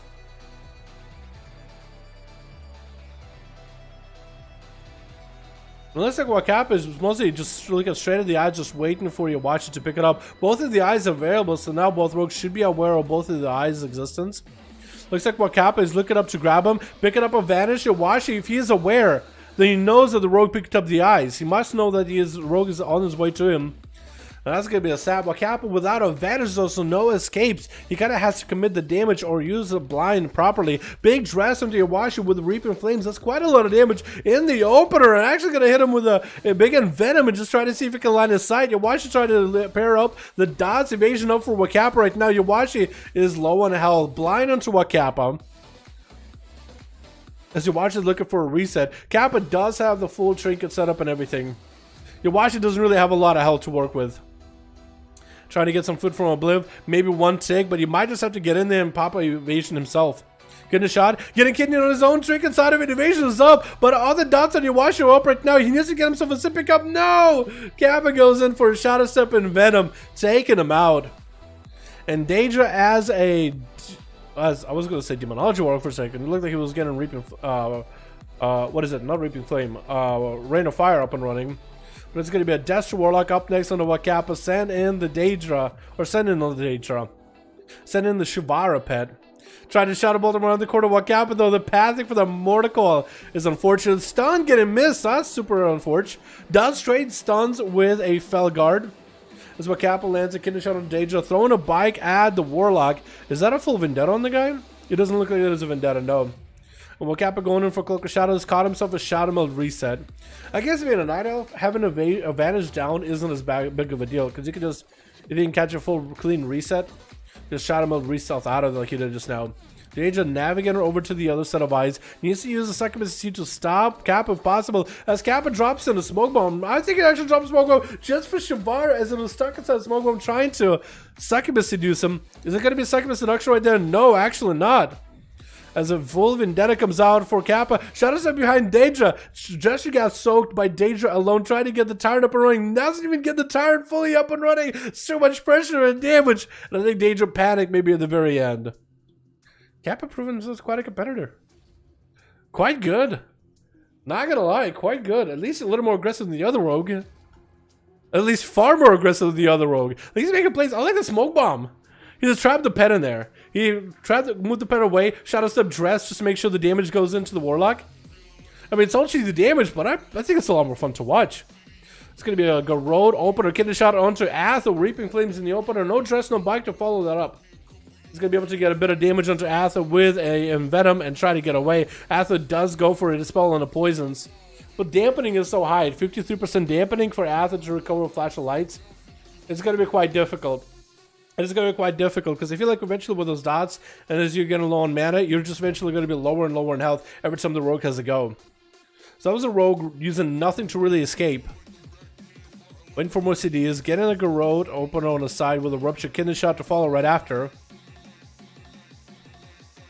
I think he's going to go for an Envenom, maybe get away or maybe stay in. I think this way he decides to stay in. He just might be able to have enough damage. Hodge into Wakappa. Good Trinket out of the swings. Trinket's late with an evasion right after. Athaman is able to get a little bit of holy damage around. Even if he misses the hits of Templar's Verdict to Wakappa, at least he's getting some holy damage into him. Rogue goes for a reset into a cheap shot. Actually, a Vanish cheap shot.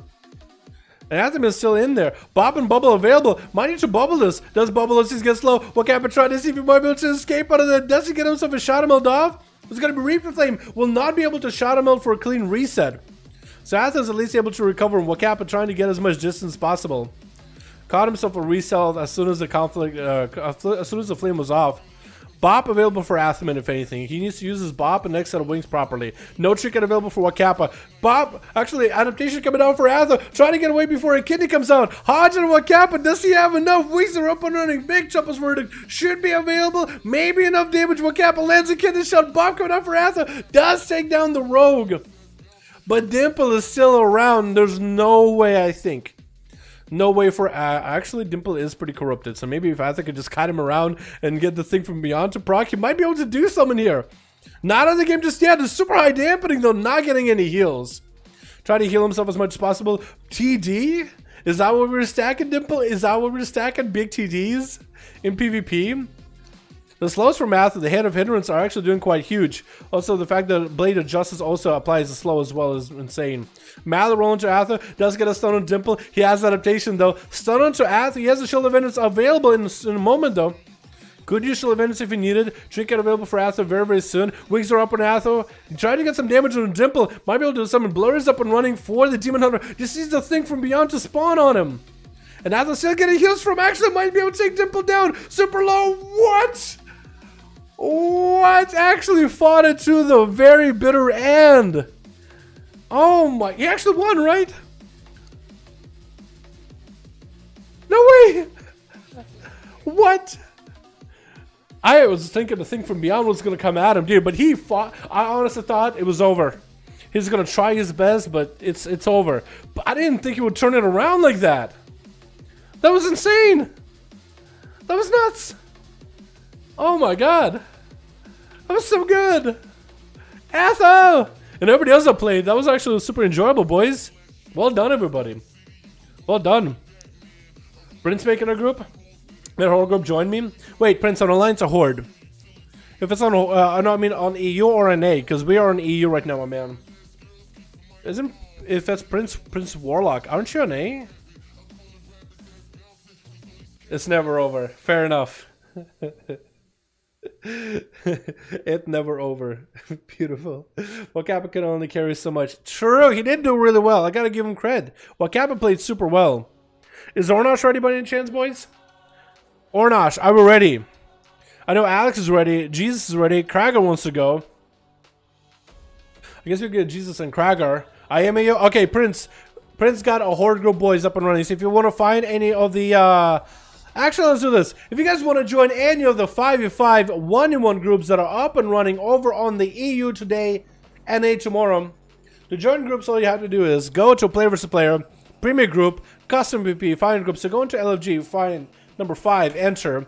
You should find a 5v5 1v1 group on Alliance and or Horde. If you guys want a Horde, join a Horde group. Alliance, join Alliance group. It doesn't matter which region you are, Germany, Sweden, Russia. As long as you're on a region of EU, you're good.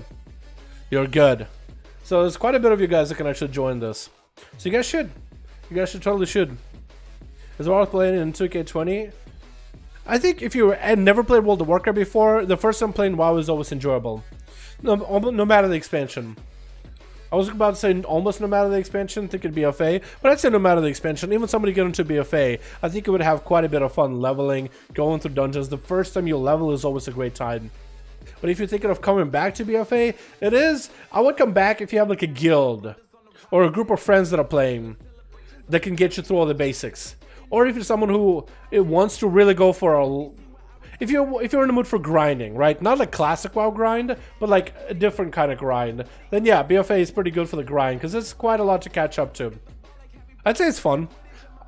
If anything, if you're not sure and if you play BFA and you're not, you think like the corruptions, essences, all that stuff is a bit daunting, and you just don't want to grind, you just kind of want to get in and play without having to like really work for it, I'd say wait for Shadowlands pre-patch at least, and then get back in when Shadowlands pre-patch comes out. You know what I mean? Alrighty, first team ready. Alright, Merc, I'll get you in a bit. It looks like Ornash is in there. Cracker and Jesus are here, so let's get Cracker and Jesus. If Ornash doesn't come back, we can get Merc versus Alex. Get Merc a couple more plays. Let's get Cracker and Jesus. Let's roll more day, maybe Baczynski, maybe. It's just some of the dudes that you bring. Just it feels like every week you bring the dudes that are like chill around the pillar all day, and it's like it's. I'll throw one game to you, but it's like it's kind of boring after. You know what I mean? Just being honest, my man. Just being honest. Not that I hate you guys. You guys look beautiful. It's just like I can't stop somebody who plays the way they play. I like the risky play. I like the fun plays. I watch someone who plays super safe and like hug the pillow the whole time. It's maybe fun, like mildly entertaining the first time, but like, yeah. I swear to God, what fucking bit me, dude? Is that a bug bite or a pimple on my forearm? And it's like painful to touch. Anybody get those? And I have my hand on the table all the time, pressed, so that's gonna feel uncomfortable. Am I the only one there? Twitch, what do we got today? We got us a team Red Axiona as a Feral Druid. Frostboss hanging in the back. We got us as Illidanid, we got us as Tintin, and we got Yasha as a team Red. On Team Blue, we got us as Dark. It looks like Dark is setting up to go first. On Team Blue, we also have Doomsmoke. We had us as Cracker, Moba, and Ram, with Dark getting opened up by Axiona. Big old bike reaping flames in the opener. Actually, you should have Reaping Flames then biked, so then you could have a shorter video on Reaping Flames, but there it is. Gonna be a wall available for Dark right now, trying to get a big old leg sweep on Axiona with a Trinket to follow, and Dark is just chasing on top of him. Trying to get big damage in. I think he's actually missed that Whirling Dragon Punch at the very end. This is going to be reopener by Axiona onto Dark. I don't even know how he landed that reopener. I guess it's Shadow Belt. And Dark is still on the chase. The bleeds are on him, but he's trying to continue the pressure onto Axiona. Because if they separate, Axiona still got damage from bleeds, and Dark won't have any pressure. It's going to be a bit of a Fist of Fury into Thorns popping off. The Defuse Magic trying to reduce some of the nature damage Dark has taken from Axiona. So Pharaoh is just trying to get away from the monk in cap, catching a couple of Vimp. Does he have any more damage after? Won't have Alexium for a while, but Fist of Fury are able to lock him down. Root comes in as Axiona trying to leap away. He actually uses in every ability he can to not let the Pharaoh escape. Big dress by the Pharaoh. Karma coming out, and Axiona needs to make sure they're not pressing Thorns right now. Trying to wall this damage, got himself a Rejuve rolling. Dark is just still got so much aggro pressure. He's just going full fades. In a big old Fist of Fury, Axiona finally separating with that leap on the platform. But it is a monk they're trying to get away from. There's going to be huge kicks by Dark. Thorns are up. I don't know if he's going to be able to do it. Big slapper in the end came out for Dark. It's going to go for a port as Yasha trying to get himself a setup. Having to burn Nazca that early. That's going to bring a boopity bob, booping him out of the way. Damn, Dark is super aggressive. I like that opener. He just kept at it, dude. He just skipped out of hardcore. Hodge coming out for Yasha, trying to see if he might be able to cleave right through the Windwalker Monk with a Shield of Vengeance up and running, and Dark is just going to port all the way to the other side. Well, almost port all the way to the other side. Big Dragon Kick and set up a port behind the pillar. This map is insanely strong for monks, dude, especially if you just want to kite away from someone's burst. It is nuts. Kited away for a good portion of wings from Yasha, and as he re-engages him, actually gets an interrupt on a holy Yasha wasn't watching. Not the most amount of damage coming in for Dark. Yasha had the globals! You had the globals to press bubble! Oh no, greed! Greedy plays will make you pay. 10 is going to be up next. Try to see if you can tussle with the muscle that is dark as two of his team members went down, stormbolting him. Off that whirling dragon punch, going to be Alexi by Dark. Immediately 10 trinkets out of it. As a disarm comes in, fear on to Dark and the images. Try to see if you can bail out. Was that touch of death? That was a touch of death. So there goes some of the biggest bursts available for Dark right now. 10 going for a blazer, trying to get away from the Fist of Fury. Or maybe he was expecting the leg sweep out of Dark instead. That's going to be Dark with some big damage on 10. That's going to be a safeguard trinket. 10, did you drop down the tank trinket? No more Nazat trinket? Is that what you're looking at? Karma as Dark expected for 10 to go for some damage. That is a nice karma on the Stormbolt. But he trinketed. Seeing that 10 can no longer, now he just doesn't want to engage. He just trinketed. Just to get the pressure rolling. 10 popping up. Oh, I don't even understand how he's all over the place. How can Dark keep up where he's at? 10 popping up Nazat trinket super late. Get it with the disarm. This man is just... He's just zooming around the map. How are you doing that? What? What is this? What is this? I don't understand what this is. I think even Dark is confused. It's like, where is this man? Maybe it's only on our screen. Maybe he's seeing everything fine. Maybe it was just lagging a little. That was a little bit disorienting to look at. It's like watching Dragon Ball Z. You know it. Big slappers coming out for Dark. Popping up. He doesn't even need to, but he's popping up Diffuse Magic. Just in case 10. I guess Diffuse Magic would technically help against Warrior. Because of all the Azeroth essences, which are fire damage mostly. So he's actually getting the Azeroth essences to do less damage to him, like the Reaping Flame essence, lethal strikes. Technically. Stormbolt onto the Fist of Fury, maybe take a further recover. We're not seeing ourselves in dampening for quite a while, so maybe these two juggernauts can fight it out. Maybe Dark met his match, as Sin is just not willing to give up. Popping off his cloak. Trying to see if he might be able to survive here. That's going to be a ring of boopity bob for Dark, booping the Warrior out. Is he just going to spin right through it? That's going to be a big touch of death. Does have the Nazat ticket available for it. Is he going to be able to touch of death Nazat damage? Or Nazat touch of death damage? He was able to Nazat a good portion of the built-up damage, but I think that touch of death did go through still. So maybe we should save it for a little bit later. So that Nazat Trinket can absorb most of the touch of death. Karma up for Dark, and Tin is just going to get out of there. Fear coming out again as the image is up and running. If Tin can just wait out the Karma, he might be okay. Dark has way too much mobility to deal with this, though. As well as Ring of Boopity Bob just to deal with the Warrior. Fist of Fury flying. Has disarm to follow. He's either going to be Fist of Fury in 10 or disarming him, not letting him play the game at all. Which is super unfortunate for 10, and Dark is able to recover quite a lot of health back there. 10 needs to find a way to just stay next to Dark without really getting away from him. Like, he needs to find a way to re-engage him again to get those blusters going. But he needs to find a direction where he wants to head out to. If he's getting like incapped or Fist of Fury down or anything. Because Fist of Fury is just going to lock him out for a second. Dwarven Racial coming up. Trying to see if he might be able to get any kind of bit of healing available for himself. And there goes the Nazat Trinket. But Dark is going to get a port of weight, not even letting a charge happen for 10. 10 is still able to auto-attack through the wall though. Which is interesting. But again, he's just trying to get away from Dark every single time. He needs to get a charge on the guy. So I don't think he can just let... Oh, disarm comes out. No bloodthirst. Got baited. And Dark taking him out. Yeah, that's tough, man. That is actually kind of tough. I think you have to stay on top of him, though. You have to bloodthirst. You basically just can't fall behind. You have to bloodthirst and run away from Fist of Fury. You have to have Stormbolts available, Fear available, and just kind of plan it out accordingly. Illidan dropping down Dress, maybe a little too far from Dark. I think he was already in his mind charging at Dark, and then hitting Dress around the corner. But that Ring of Peace just booped him out of the way, so I could stopgap his damage for a moment. And Dark utilizes these boxes, man. What's with the boxes? What's with the box? He's utilizing the box as best as he can, just to kind of bail away and line of sight and kind of create hit and run opportunities for himself against everybody. Stunned by the Demon Hunter, finally able to get some damage. Disarm before he can go for the big annihilate. He's flying up in the air. And Dark is just going to sit there and take this damage to the face. I don't really know if he actually wants to do that. But he decided, he committed. He was like, you know what, I'm going to sit there and vivify myself to full. Cancels out his own Fist of Fury a little bit early, though. Interesting choice. As Illidan backs up, I think that's what Dark is going to be doing. He's just going to put so much pressure onto Illidan.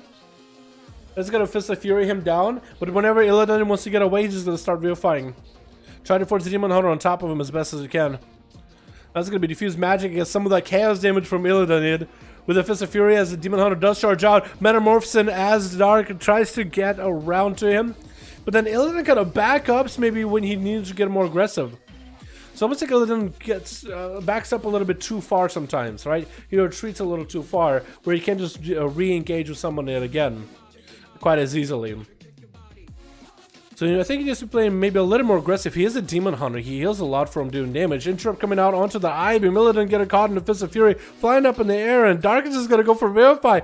Dampening is a lot higher. Does he actually want to do that? Karma is available. It's actually going to go for the Karma. And I think Illidan might have gotten a couple of those Fell Lances back to back on the Dark. And now Dark is poking out away from the pillar. Actually going to stay aggressive with Illidan. Shadow Milk him out for the Demon Hunter for a moment. Trying to back up for a second. Does it... I don't think you're supposed to be able to move while in-capped, but you know what? That's two each their own. You know, he just wiggled out of there. He just wiggled while in-capped. That was weird. The Frost Boss is going to be the last one left. Frost Boss as a Frost DK versus a Monk. Using Death's Advance to walk into a Ring of Peace like it's ain't nothing. Yoinking Dark as he goes in for a long-range Dragon Kick. It's almost like he's made to counter him. The only problem is Frostboss has 0 mobility. No, wait. Better yet, negative mobility. While Dark has all the mobility in the world. If he's able to Chain of Ice Dark, at least keep him slowed around the corner, he might be able to do something. But he needs to Chain of Ice him. Dark is taking some damage behind the pillar. Frost... Aw, man. I understand why people want to back up. Maybe seeing if the Monk will back up. But I think you have to keep putting pressure on him and chase him. I think you have to keep putting pressure on somebody and chase him the whole time. Oh no, because that's what happens when you back up. You just get put in control and they get a setup. He got himself a port. He can kite Frostboss in one direction, port behind the other. Try to get an interrupt, not going to make it happen. It looks like Frostboss playing Stars. Stars are going to be crashing into the Dark for quite a while. He can refuse magic to reverse its Star stacks into Frostboss, so Stars shouldn't be the worst hit ever. They won't really stack up to the point where it's just no return. That's going to be a mad Fist of Fury flying for Dark right now. AMS coming in for Frostboss. He's just trying to tank up whatever damage he can. I guess technically Zoen does do nature damage, so I guess technically AMS does help him there. Pop Lichborn is a defensive, but that makes him moving slower, and Dark is going to just catch himself a full reset. And again, Frostboss doing the thing where he just backs up to... You have to chase, I think. I think you have to chase. You have to. You have to have an answer for Fist of Fury, like a stun, or use Death's Advance for that. But you have to chase, I think. You have to put pressure. That's going to be a Trinket for Dark as the stun comes in. Disarm onto Frostboss, no way to heal. I think it might be done and done. And Dark does take him out. That's frustrating to watch. I'm not going to... He's healed for 7.2 mil? Oh my goodness. 7.2 million. Oh, Gushings. Oh, well, at least Gushing is a stop damage, just reverse harm. Which does quite a lot of damage. Quite a lot. Oh my god, that's frustrating to watch, dude. Sometimes do you sometimes just watch a Monk duel and you're just like, stop running! But that's how they win, boys. That is how they win. That's a big old 1v5 for the Monk at least. Guess he played his duel. Alright, we got Alex ready and we got ourselves Lord ready. Let's get ready one new. All right, let's do. I think we have heard from more now, so let's get Lords and see who's ready right now. If you guys got a group, let me know. If you got more new groups that are ready to want to play, that haven't got to play, let me know, boys. Alrighty. We're just gonna say terrible in Shadowlands. What makes you say so? The only thing you get is Power Reflection to all opponent squishies. They're also getting Innervate or Intervene, so they can have 2 charges and an Intervene to an ally. They're also getting Ignore Pain, which is huge. That's actually a good defensive. You can use Rage in order to pop Ignore Pain, and you have a shield. It's actually a defensive, better than nothing. You also have a lot more utility and weapons that you use as Fury, and your talents. You actually have some really bursty, awesome talents. Aegis, you should check out the video I did on Fury Warrior and Warrior in general, some of the changes. For Fury Warrior, if you go for Reckless Abandon, when you pop Rampage, you get a beefed up version of a Bloodthirst that heals for more and does more damage, I think it heals for 1% more. And then you have Rage and Blow, which has a mini charge with it, so it's really, really cool. I think I like it a lot. It's fist weapons from Radan. Yeah, the slapping. Yeah, the frontal slaps, like the big slapper, that's a Radan weapon. It is really good for PvP.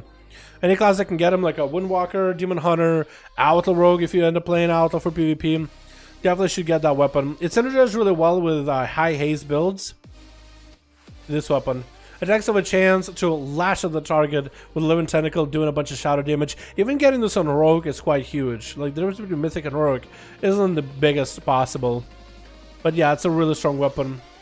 It's definitely worth picking up at least one of those. What does it look like a normal? Looks quite normal. Hello, fire. Ooh, it's like... Oh, it's kind of... It's like a swampy color. Yeah, I like the mythic version of that. Purple eye. Purple tentacle. Guess the rogue doesn't look bad. Maybe normal I think looks the best. Honestly, I don't like the color scheme of the weapon, to be honest. It's a tentacle, dude. You know what I mean? You have the suckers at the bottom and like a purplish thing at the top, and just... I don't know. I guess the mythic version looks the best. Because of the eyeball, I think. But yeah, this weapon is really, really strong. You should pick one up if you can for PvP. Let's get Alex and Lore Lord in here, yeah? Alex and Lore Lord 5. Here we go. You don't get pace with the mages and survival hunters with that with that kit? What do you mean? Oh, with... You think so? But the gear will rotate to compensate? I think you will! Especially with Shimmer having a longer cooldown. Aegis, you'll be surprised! Plus, I think they are removing the whole honor talent where you bloodthirst to clear yourself of slows, but it's huge, especially when you're getting slowed and kited. I think it'll be much better than we are. Like right now, they're pretty good. I'd say if you're they're not played in arenas a lot, but in duels they're pretty good. But I think there might be even more consideration in arenas next expansion. They're looking really exciting, man. The burst looks amazing. And then the weapons, if you can get good one-handers or two-handers, now that you have a lot more weapons to work with, that'll be huge. But then, of course, Arms also has Mortal Strike, and the Master is getting better, so you have more bursted damage rather than all the bleed damage, so maybe Arms will even be better. I'm joking, I think Arms is going to be insane too, but I think it's going to be good. Switch. I think both of them are going to be good. We got ourselves Team Red with Atham, man, Daedra, Obliv, Yawashi, and Marion. Looks like it is going to be Daedra up and running as the Demonology Warlock with a Shivara Succubus versus Christina. First up on Team Blue. Actually, no. Wait, is it? Wait, okay. I think it's not Christina. I think it's Mumsy. I think it's Mamizello. Versus Money in the back. Oh, Money! How you doing, my man? We got Racina in the back and free. Dad, Money! How you doing, my dude? It's been a while since I've seen you. And Mum is gonna go, dotting up all the pets and going for a bit of a shot of meld behind the pillar. With a stun onto Daedra, Trinket's out of it immediately, locking Mum out, slows him down with a Shivara stun. Maybe Daedra could go for a big setup. If he can keep Mum out in the open here, he could go for a big tyrant play. Mum actually taking quite a lot of damage just from the Felguard alone.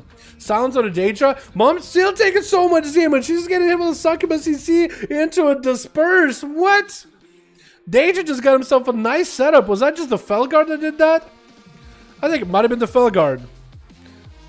I think it might have been a full-on blown Felguard. Banish coming out onto the Mindbender or the Shadow Fiend. And Daedra is trading pets with Mumsy. He went through a Disperse and now he's going through that hole. Oh, what's it corruption? Maybe that's what Mumsy's taking so much damage. Maybe he's taking eyeball damage, actually. That's probably what it is. He's quite corrupted. Sometimes you can see the corruption, sometimes you can't. Like right now, you can't see the corruption at all. I think he has a glyph of like a different shadow form, not as dark. You can see that he has like shadowy form, but not nearly as massive.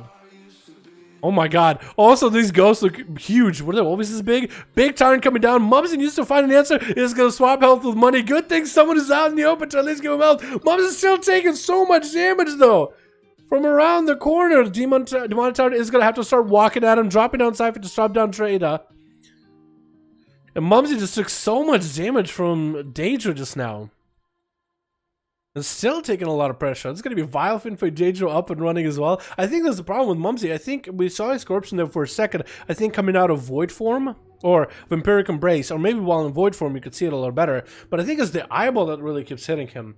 And if he has that much corruption, then maybe even a thing from beyond could come out any moment. I didn't even notice, but that's the Vile Fiend actually retreated as you hit him with Succubus CC. I guess the Vile Fiend would retreat when you hit him with Succubus CC, but that's just... Huh.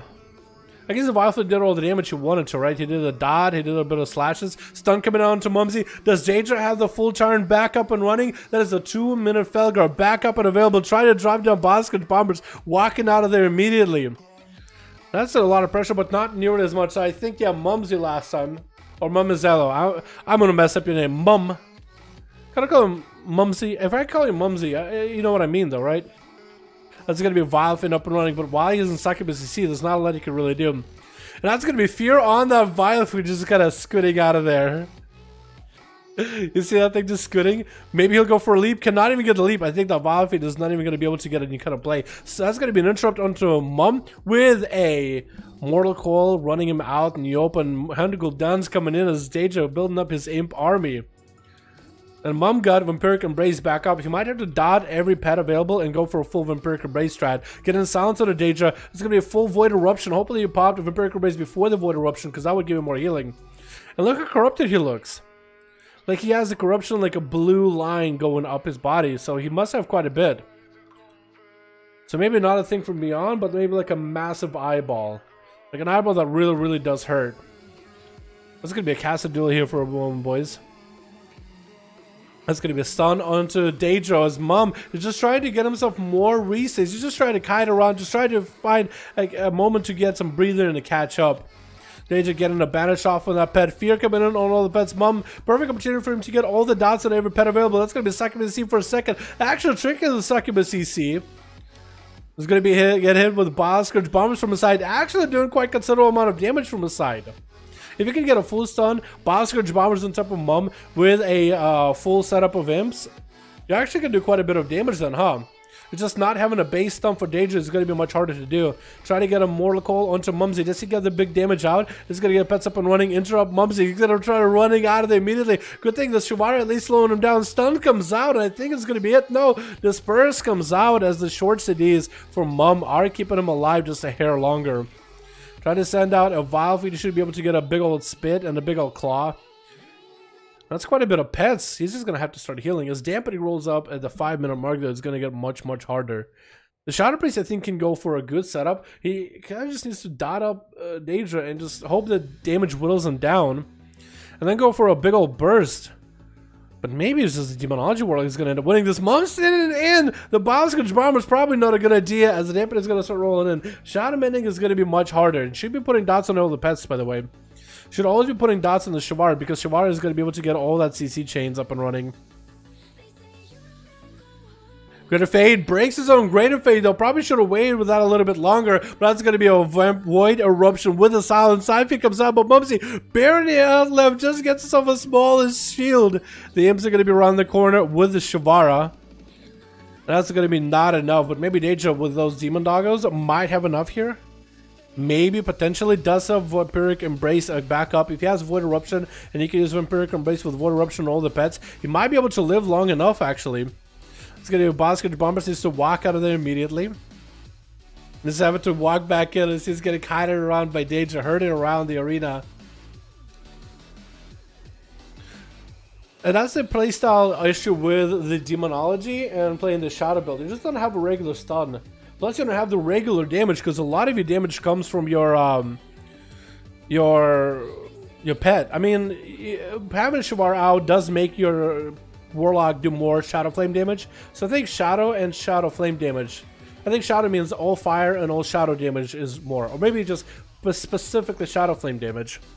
So like your Demon Bolt, I think is Shadow Flame.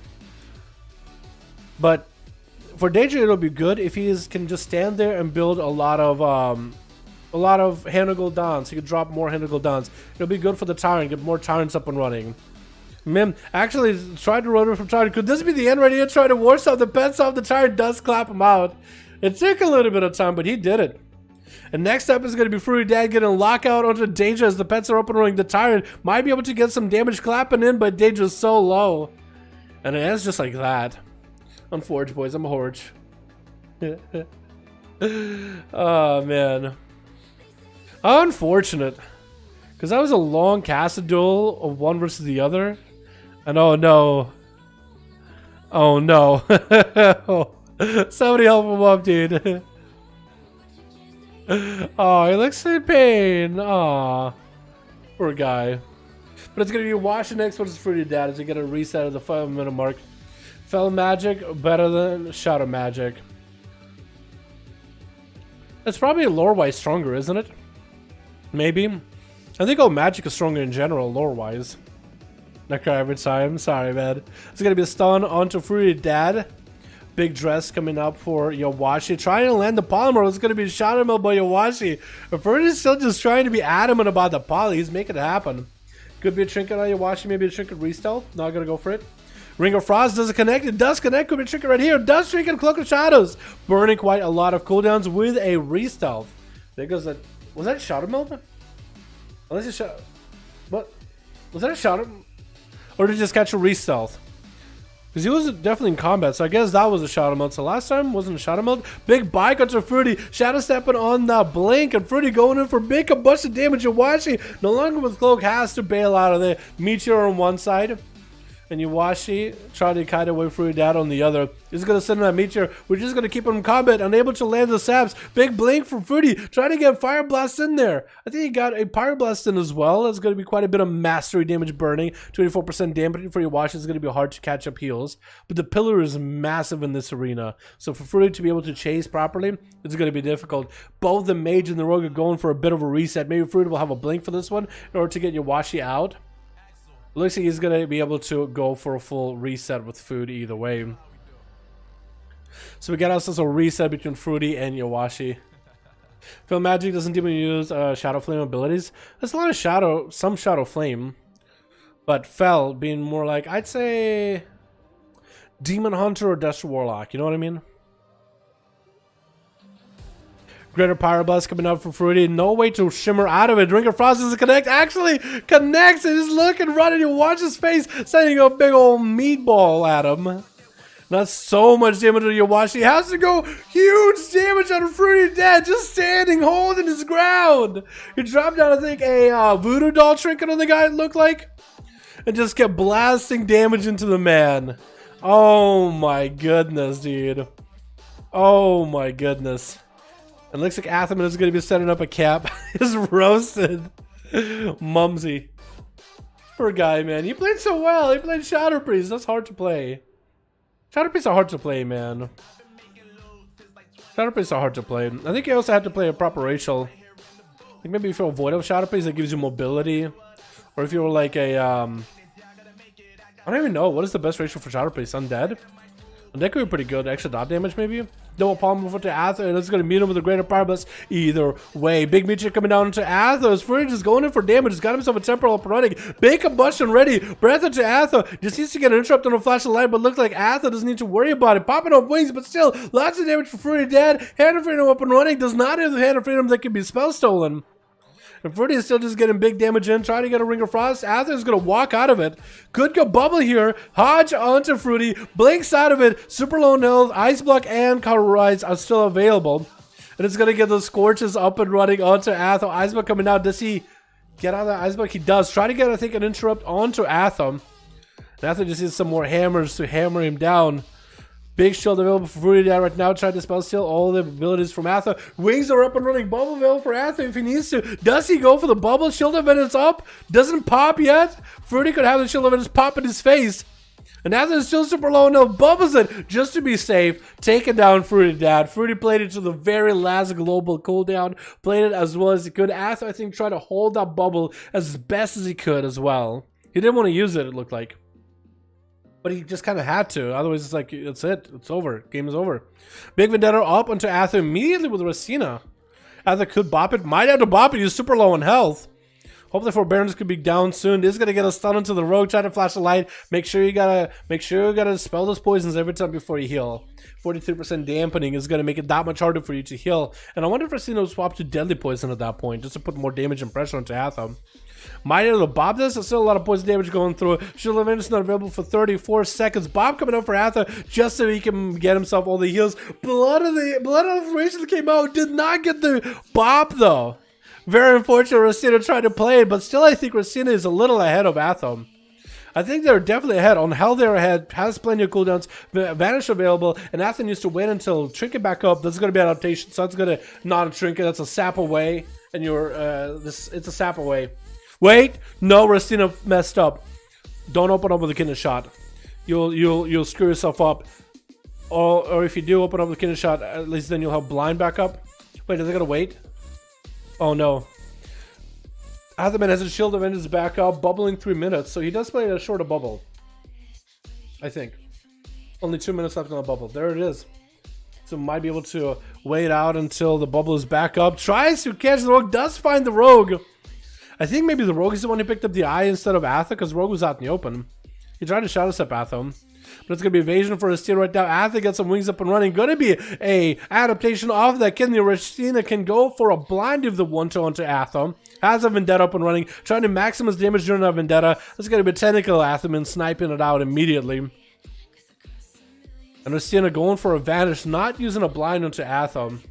And Athom's still trying to AoE. Maybe he'll be able to get Racina out. Does not get to. And Racina kind of lowish on health at 53%, 52%. Oh no, now 53% dampening. He's going to have a hard time dealing with Athos. He's got a full health back up. Shield of Vengeance still available. That's going to be Bubble still available as well. Hard Drive Racina. Does he have the damage to follow though? He got him some wings in the very last second. Trinket last second for Racina. And it's still going to get cleaved down. Money as a sub-bro coming at Atha. Interesting. Going to be a lot of cheap shots. Don't need to worry about adaptation until blind. That's going to be a little tough. As he goes in for a kidney shot. Goes in for a kidney. Big dress to follow with Reaping Flames. Should maybe be able to get big damage back-to-back eviscerate. Cloak of Shadows for money as he's looking to just bail away from Athom.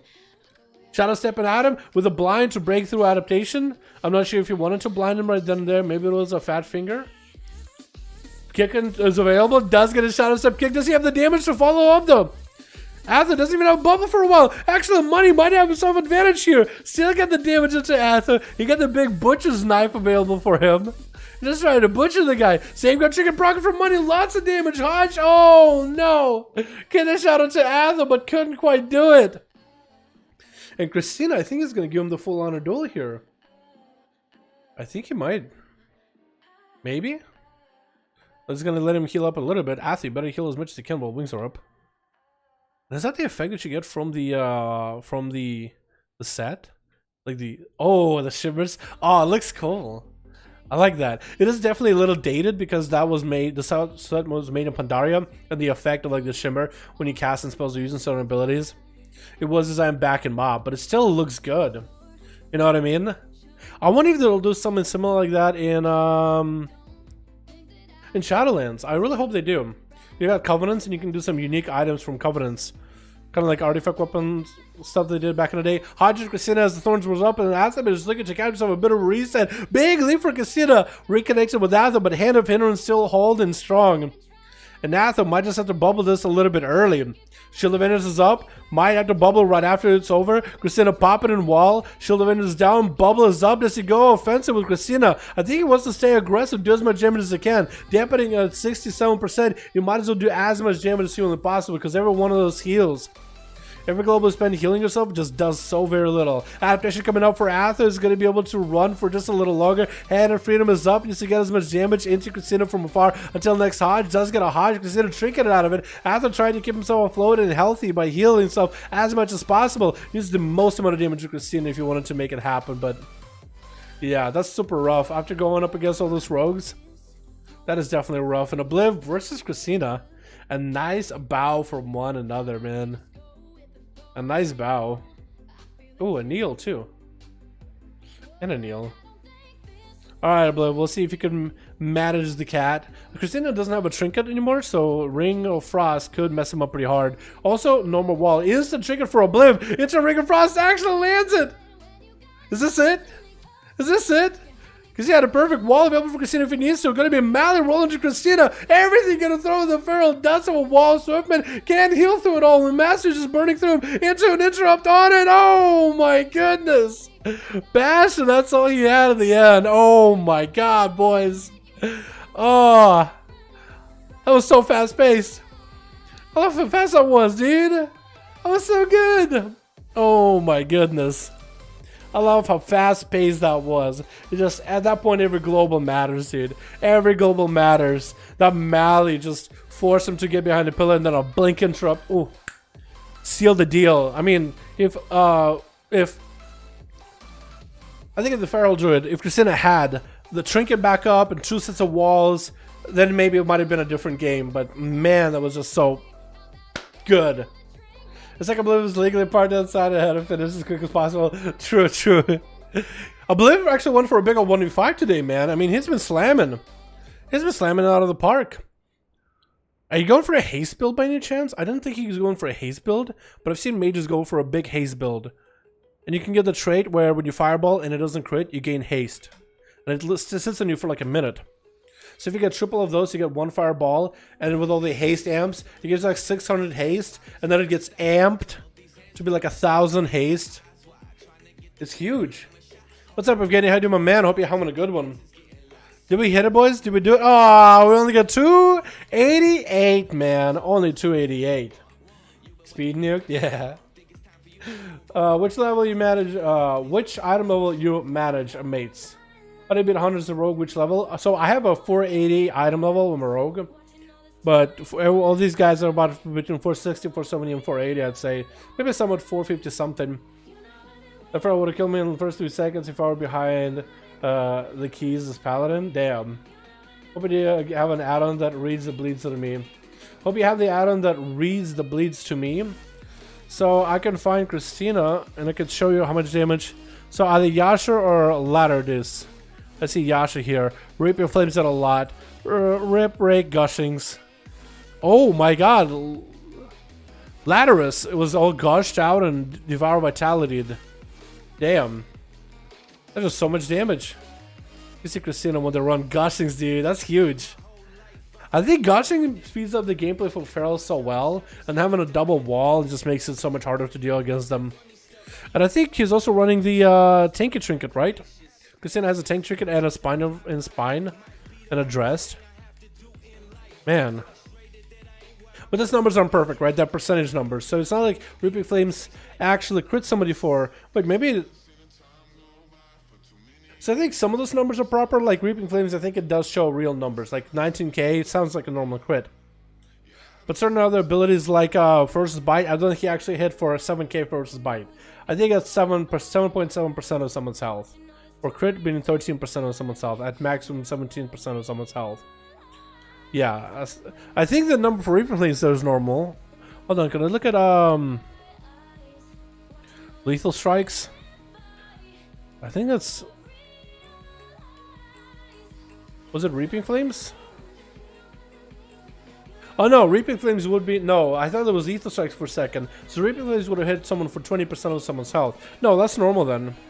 Yeah, 10%, 20%, that's normal then. Yeah. Alrighty, boys. I think we're going to call it here. That was all the 5V5 1v1 duels of the day. I know you guys got some more boys in here trying to get some duels in. And I'm so glad we have so many more people joining. We're going to call it here, man. I got to get some food. I got to work on some Shadowlands videos. And just overall have food and take it easy for the day. I think that's what I'm going to do.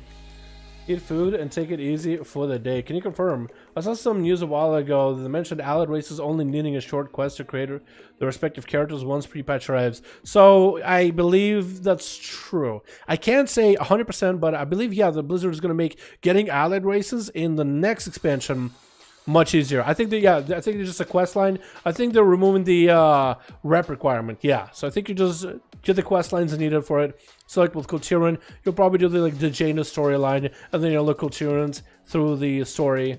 And with the Argus, you probably do the Argus quest line, and then you can unlock the allied race. With Nightborn, you'll still probably need to do the Nightborn quest line, but I think the whole Nightborn quest line was made easier, and you no longer need any kind of rep requirement for it. But it's still a long quest line.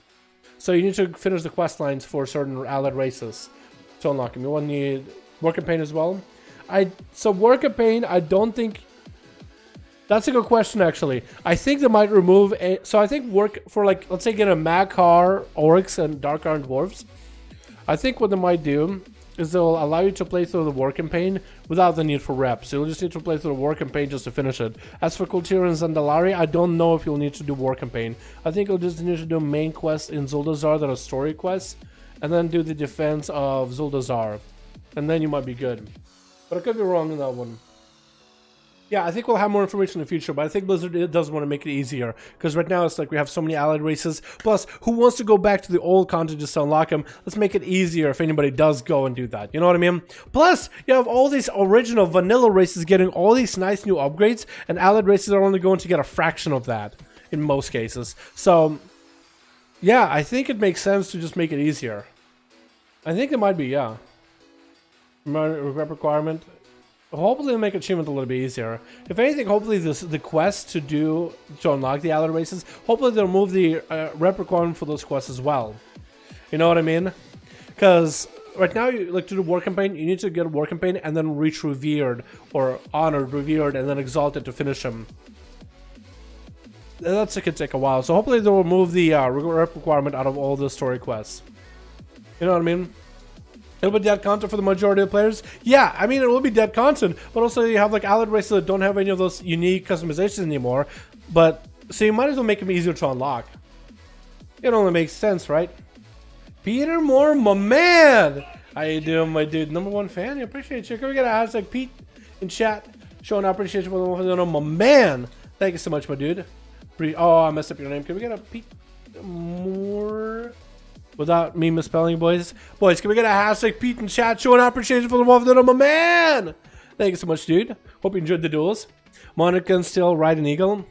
My Hamantatorian still can't ride an eagle. Eagles aren't like, they don't have mounts for eagles, do they?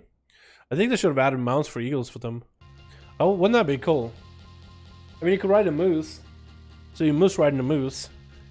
But that mount should have been an eagle. That would have been cool. I want to join, but I don't really know how to work, so someone can help me, please. For duels, oh, just LFG, man. It's that easy. We just do LFGs. Love the duels now. Awesome, Pete. Happy to hear that, man. The duels we had today were actually pretty good, dude. We had one where Feral was kind of run circles, and we did have a monk circle kind of run boxes. But besides that, we had some actually really big bursts of damage out of people. Surprising. I really like seeing that, man. I think Obliv stole the show, dude. He just came in as a Fire Mage, blasted away at everyone, dude. Oh, Assaman going back from a Demon Hunter at like 20% health or something like that. That was also fucking dope. I love that. What's so glad about Drenner? Dude, imagine if... Oh, thank God, Drenner, dude. How many people actually have WAD flying? How many people actually had that? So many people didn't even play that expansion. When you go have to quest through WAD again and you don't have flying. Oh, I played through WAD and I have flying, so at least I was able to skip it. But I felt bad for everybody who had to quest through it and like run through everything. Because when you're flying, at least you can get to the big objectives as soon as possible and do the fun parts. But yeah, I had like 60% versus there. That watch was good. Definitely won the title. Let's go. Easy, dude. Easy. Alrighty, boys. Thank you so much for coming by. Gonna call it here. Tomorrow we got NA 5V5 1v1 DUELS. I would love to see how Blue vs Spart. Well, maybe both of them get invited into Shadowlands beta. Whenever the beta comes out, then we can definitely have a duel of Blue vs Spart as Arcane Mage, Fire Mage, whatever mage they want to play. You know what I mean? I have Gender Pathfinding and the ugly McDonald Rylag. Dude! That thing is kind of ugly. I'm not gonna lie. It was like, you got it? And you're like... I wasn't excited for it. I was excited for the BFA flying when you get the parrot. The mechanical parrot. I used it once, but like it was cool. Legion, did Legion give you a flying mount for flying? Did it? I don't think so. Maybe it did, but I don't remember what it was. Oh man. Yeah, I don't think it did. I would ironically try to get Gender Pathfinder. In fact, was planning before that. Now is a change. Well, I mean, you might as well get it. Yeah, you'll still get the achievement. I don't think Legion did. Legion didn't need one. We had so many mounts to get in Legion anyway. And everything else in the expansion was just so much better than WAD, so it wouldn't matter. How long are you doing, Fire 5? I actually am done with Furin, but next week, get here 2 hours earlier to start, and we get some more 5V5 1v1 Duels. How does that sound, my man? WoD level was actually good despite the endgame lackluster. I guess leveling was cool. Like the first time you level through the zones, they were cool, they were pretty, and I think there was a lot of hype behind like, wow, an expansion about war in Warcraft, orcs, you know what I mean? But then it's like, people had a lot of hype for it, but it just turned out meh when it comes to the con. I agree with you there. I'll agree with you there. It's just leveling there now, right? Leveling now is like, oh, biggest drag ever. Just because, part of it because I like Legion questing. I thought that was well done. I even like BFA questing system. I feel like the quests just kind of go from one to the other really well. WoD, I felt like was a bit janky. The garrison, could be just skip the garrisons. Yeah, how would you go back to the garrison and forth and all that? And I like Shadowmoon Valley, but like, I don't know, I didn't really like I feel like the pathing when the first time you level with the WoD, it was more open-ended. It wasn't like more, because everything in the game right now kind of guides you from one quest to another, and I kind of like it. You can turn off your brain and enjoy the environment and go through quests and enjoy the story. Because then I'll try to make more of a story in the quest, right? The more like, not a quest we listen to, but like interacting with the game a little differently. And WoD was more like Cataclysm type of leveling, where that wasn't more like, not really like linear, but more open-ended. I was actually remember just trying to gain whatever amount of XP I could just to move on to the next zone. Because I completed all the quests at the time I could. I was like, the fuck do I do next? I did everything. I'm not high enough level for the next zone. What? So I would go out of my way to go do this quest, do that quest, just to get a bit more XP, just so I can move on to the next zone. Maybe that was just me. Maybe I was doing something wrong at the time, honestly. I don't think Legion did because you had class mounts. Oh yeah, you did have class mounts. You're right. I guess you didn't. You got your class mounts about the time you got flying too. Yeah, all the mounts were flying mounts. Oh yeah, I guess you did go. You got better. You got class mounts, unique mounts for each class. We got a big old Raven as a rogue. I remember that one. Oh, by the way, we'll make a review on Soulbinds. Yes, I will. I will. Evgeny, I will, my man. I will. I think it's going to be it's definitely going to be very important to decide like what, because Soulbinds are a huge part of the Covenant abilities. I will have to. I don't know how popular that. The problem is like when you type into WoW and like for YouTube to search stuff. I need to title the video in a very specific way. I think I'll probably do it so like.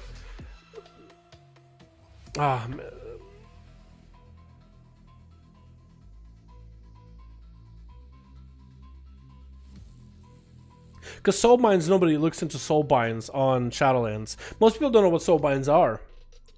But everybody knows what Covenant abilities are. For some people think that all you get in Shadowlands when you choose a Covenant is a Covenant ability. Like the class one and non-class one, a base one. But soulbinds are supposed to go together with your Covenant choice to give players a reason. So I need to find a way to title the video like... Find a way to kind of like title it where I have Covenant abilities or Covenant system.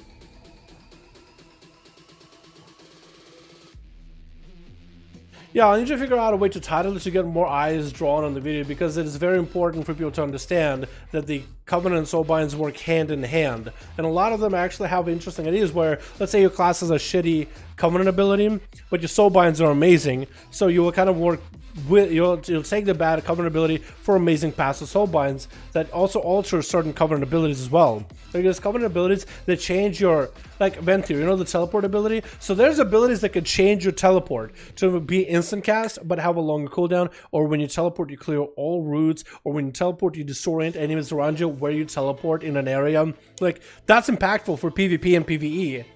And that's something you could change out. You could swap your Soulbinds depending on what you're doing too. And there's other benefits too, depending on what kind of player you are. And there's just, it's going to be such an integral system, but I feel like so many people have missed the point. So I need to find a way to kind of like get the video across so more eyes are on it, just so people understand like this is part of the Covenant system. Are they another perk? They're kind of like a passive perk. Think of them like an artifact weapon, but there's actual choices in a row. That's basically what it is. It's a small slab of like it'll look like a, like this one, WoW, it looks like a small slab, like a tombstone, and there's different like paths you can go, and some paths end in the same area, but you can take right or left, and you have to choose one. Some end in different locations, so there's some parts where you as far as we know, you won't be able to fill up all the parts, of this tombstone. Like an artifact weapon, you eventually build up all the parts, all the tiers, all the traits. So you'll have to choose which ones are more important for you, and I'm thinking you might be able to swap them around depending on what content you're into. But there's 3 different soul binds, so 3 different slabs for you to choose. All of them come with different passives of how they alter your abilities. All of them are passives, but the way your class can incorporate them into your gameplay can be vastly different. Different stats, different powerful, strong effects, some with focus for PvP or PvE. There's one where you put a poison on an enemy when you interrupt them, and every other time you interrupt the enemy, you do a massive nature hit to them. That sounds like PvP, right? Like an assassination rogue, interrupting this next nature effect. This is probably doesn't get buffed from a master, but it'll probably do a lot of damage. Things like that, you know? But yeah, it's a lot to get into, and I really gotta find a way to parse it in my head so I can explain in the video better. But yeah, I really need to work on them. Thank you, Evgeny, for letting me know. For example, people are speculating that Necrolords will be strong for fewer warriors, but now we saw there's haste and vent there as well, while also having other cool features. Exactly, Evgeny. So choosing what your covenant ability will be versus what the soul binds will be definitely an interesting choice, and some players will choose. I guess the choice will be down to, like, let's say you raid a lot, right? As a warrior, you raid a lot. So Necrolord banner obviously counts as an awesome raid utility that you want to bring to your group. However, your Necrolord abilities might not be nearly as good for the raiding, but they might be better for PvP. So you can take the banner to use in dungeons and raids, but you'll still be able to be competitive in PvP. Like, there's an ability with Necrolord Shield, where if you channel the shield, while the shield remains, you're immune to CC. That could be insane! That's serious PvP. But yeah, I'll need to make a video talking about some of the different soul binds and some of the different important things that will come with it. We don't know any of the class-specific adjustments you can do with soul binds right now. There are supposed to be like slots that are class-specific alterations, like speed up a cast of this ability, or make this other ability more likely to crit, or certain other aspects, right? Maybe like you make stuff like maneuverability for rogues. You could basically maybe have maneuverability as a baseline soul bind trait or something. So there's like class-specific soulbind trades that we're not aware of yet, and they're supposed to alter your class in minor ways, but together they make for a bigger system. So you can customize your character for what you really want. And it actually sounds awesome. It actually sounds fucking cool. I don't know how well it'll work, and I hope it works kind of even halfway well, but it sounds fucking cool. It makes my brain explode. So looking like a better system of essence traits. Exactly, and if you need to go and just change soul binds, you go to the soul bind guy, you swap it out. I don't think you might even need to go to them. You might be able to just do it from UI. I don't know how you'll earn soul binds. You'll probably need to like quest for certain people in order to unlock them and level them up, but and gain anima and give those people anima instead of AP. Not having the infinite stacking system, a set amount, you earn it, you level them up. There you go, all that. But yeah, that'll be really, really fucking cool, honestly. I need to make a video on it. You are correct. What's up, John? How you doing, my man? Hope the Covenants stay around the Shadowlands expansion ends. I don't think they will. I think the Covenants are going to be abilities for Shadowlands, but I think it'll give more classes opportunities to make certain of these Covenant abilities passives for the class. You know, if they make some game-changing changes to certain classes, then I think it's going to be really cool. But we'll still see if Blizzard even makes Covenant abilities like choose a Covenant, you're stuck with that Covenant ability and passes, or if they'll let you switch out of Covenants a lot easier. Kind of like how we do with Talents. We'll have to wait and see, man. We'll have to wait and see. How do you unlock like all friendly? So they said they want to make this expansion all friendly, no infinite AEP currency grind or anything like that. As for the details, we don't know nothing. We can't even play with the Covenant soul binds yet on the alpha. All we can do is level, do quests, do dungeons if there's groups up, test classes, hit training dummies. We can't even use add-ons on the alpha to collect data, but you could log them on separately for dungeons. So people have been logging, but the numbers aren't finalized. So most of the time it's like numbers don't even matter. What matters more is the rotation of abilities. You know what I mean? That's what matters a lot more. So yeah, there's only so many things we can do in the alpha. Torghast, that's another thing we could do. Run lots of Torghast, which is fun.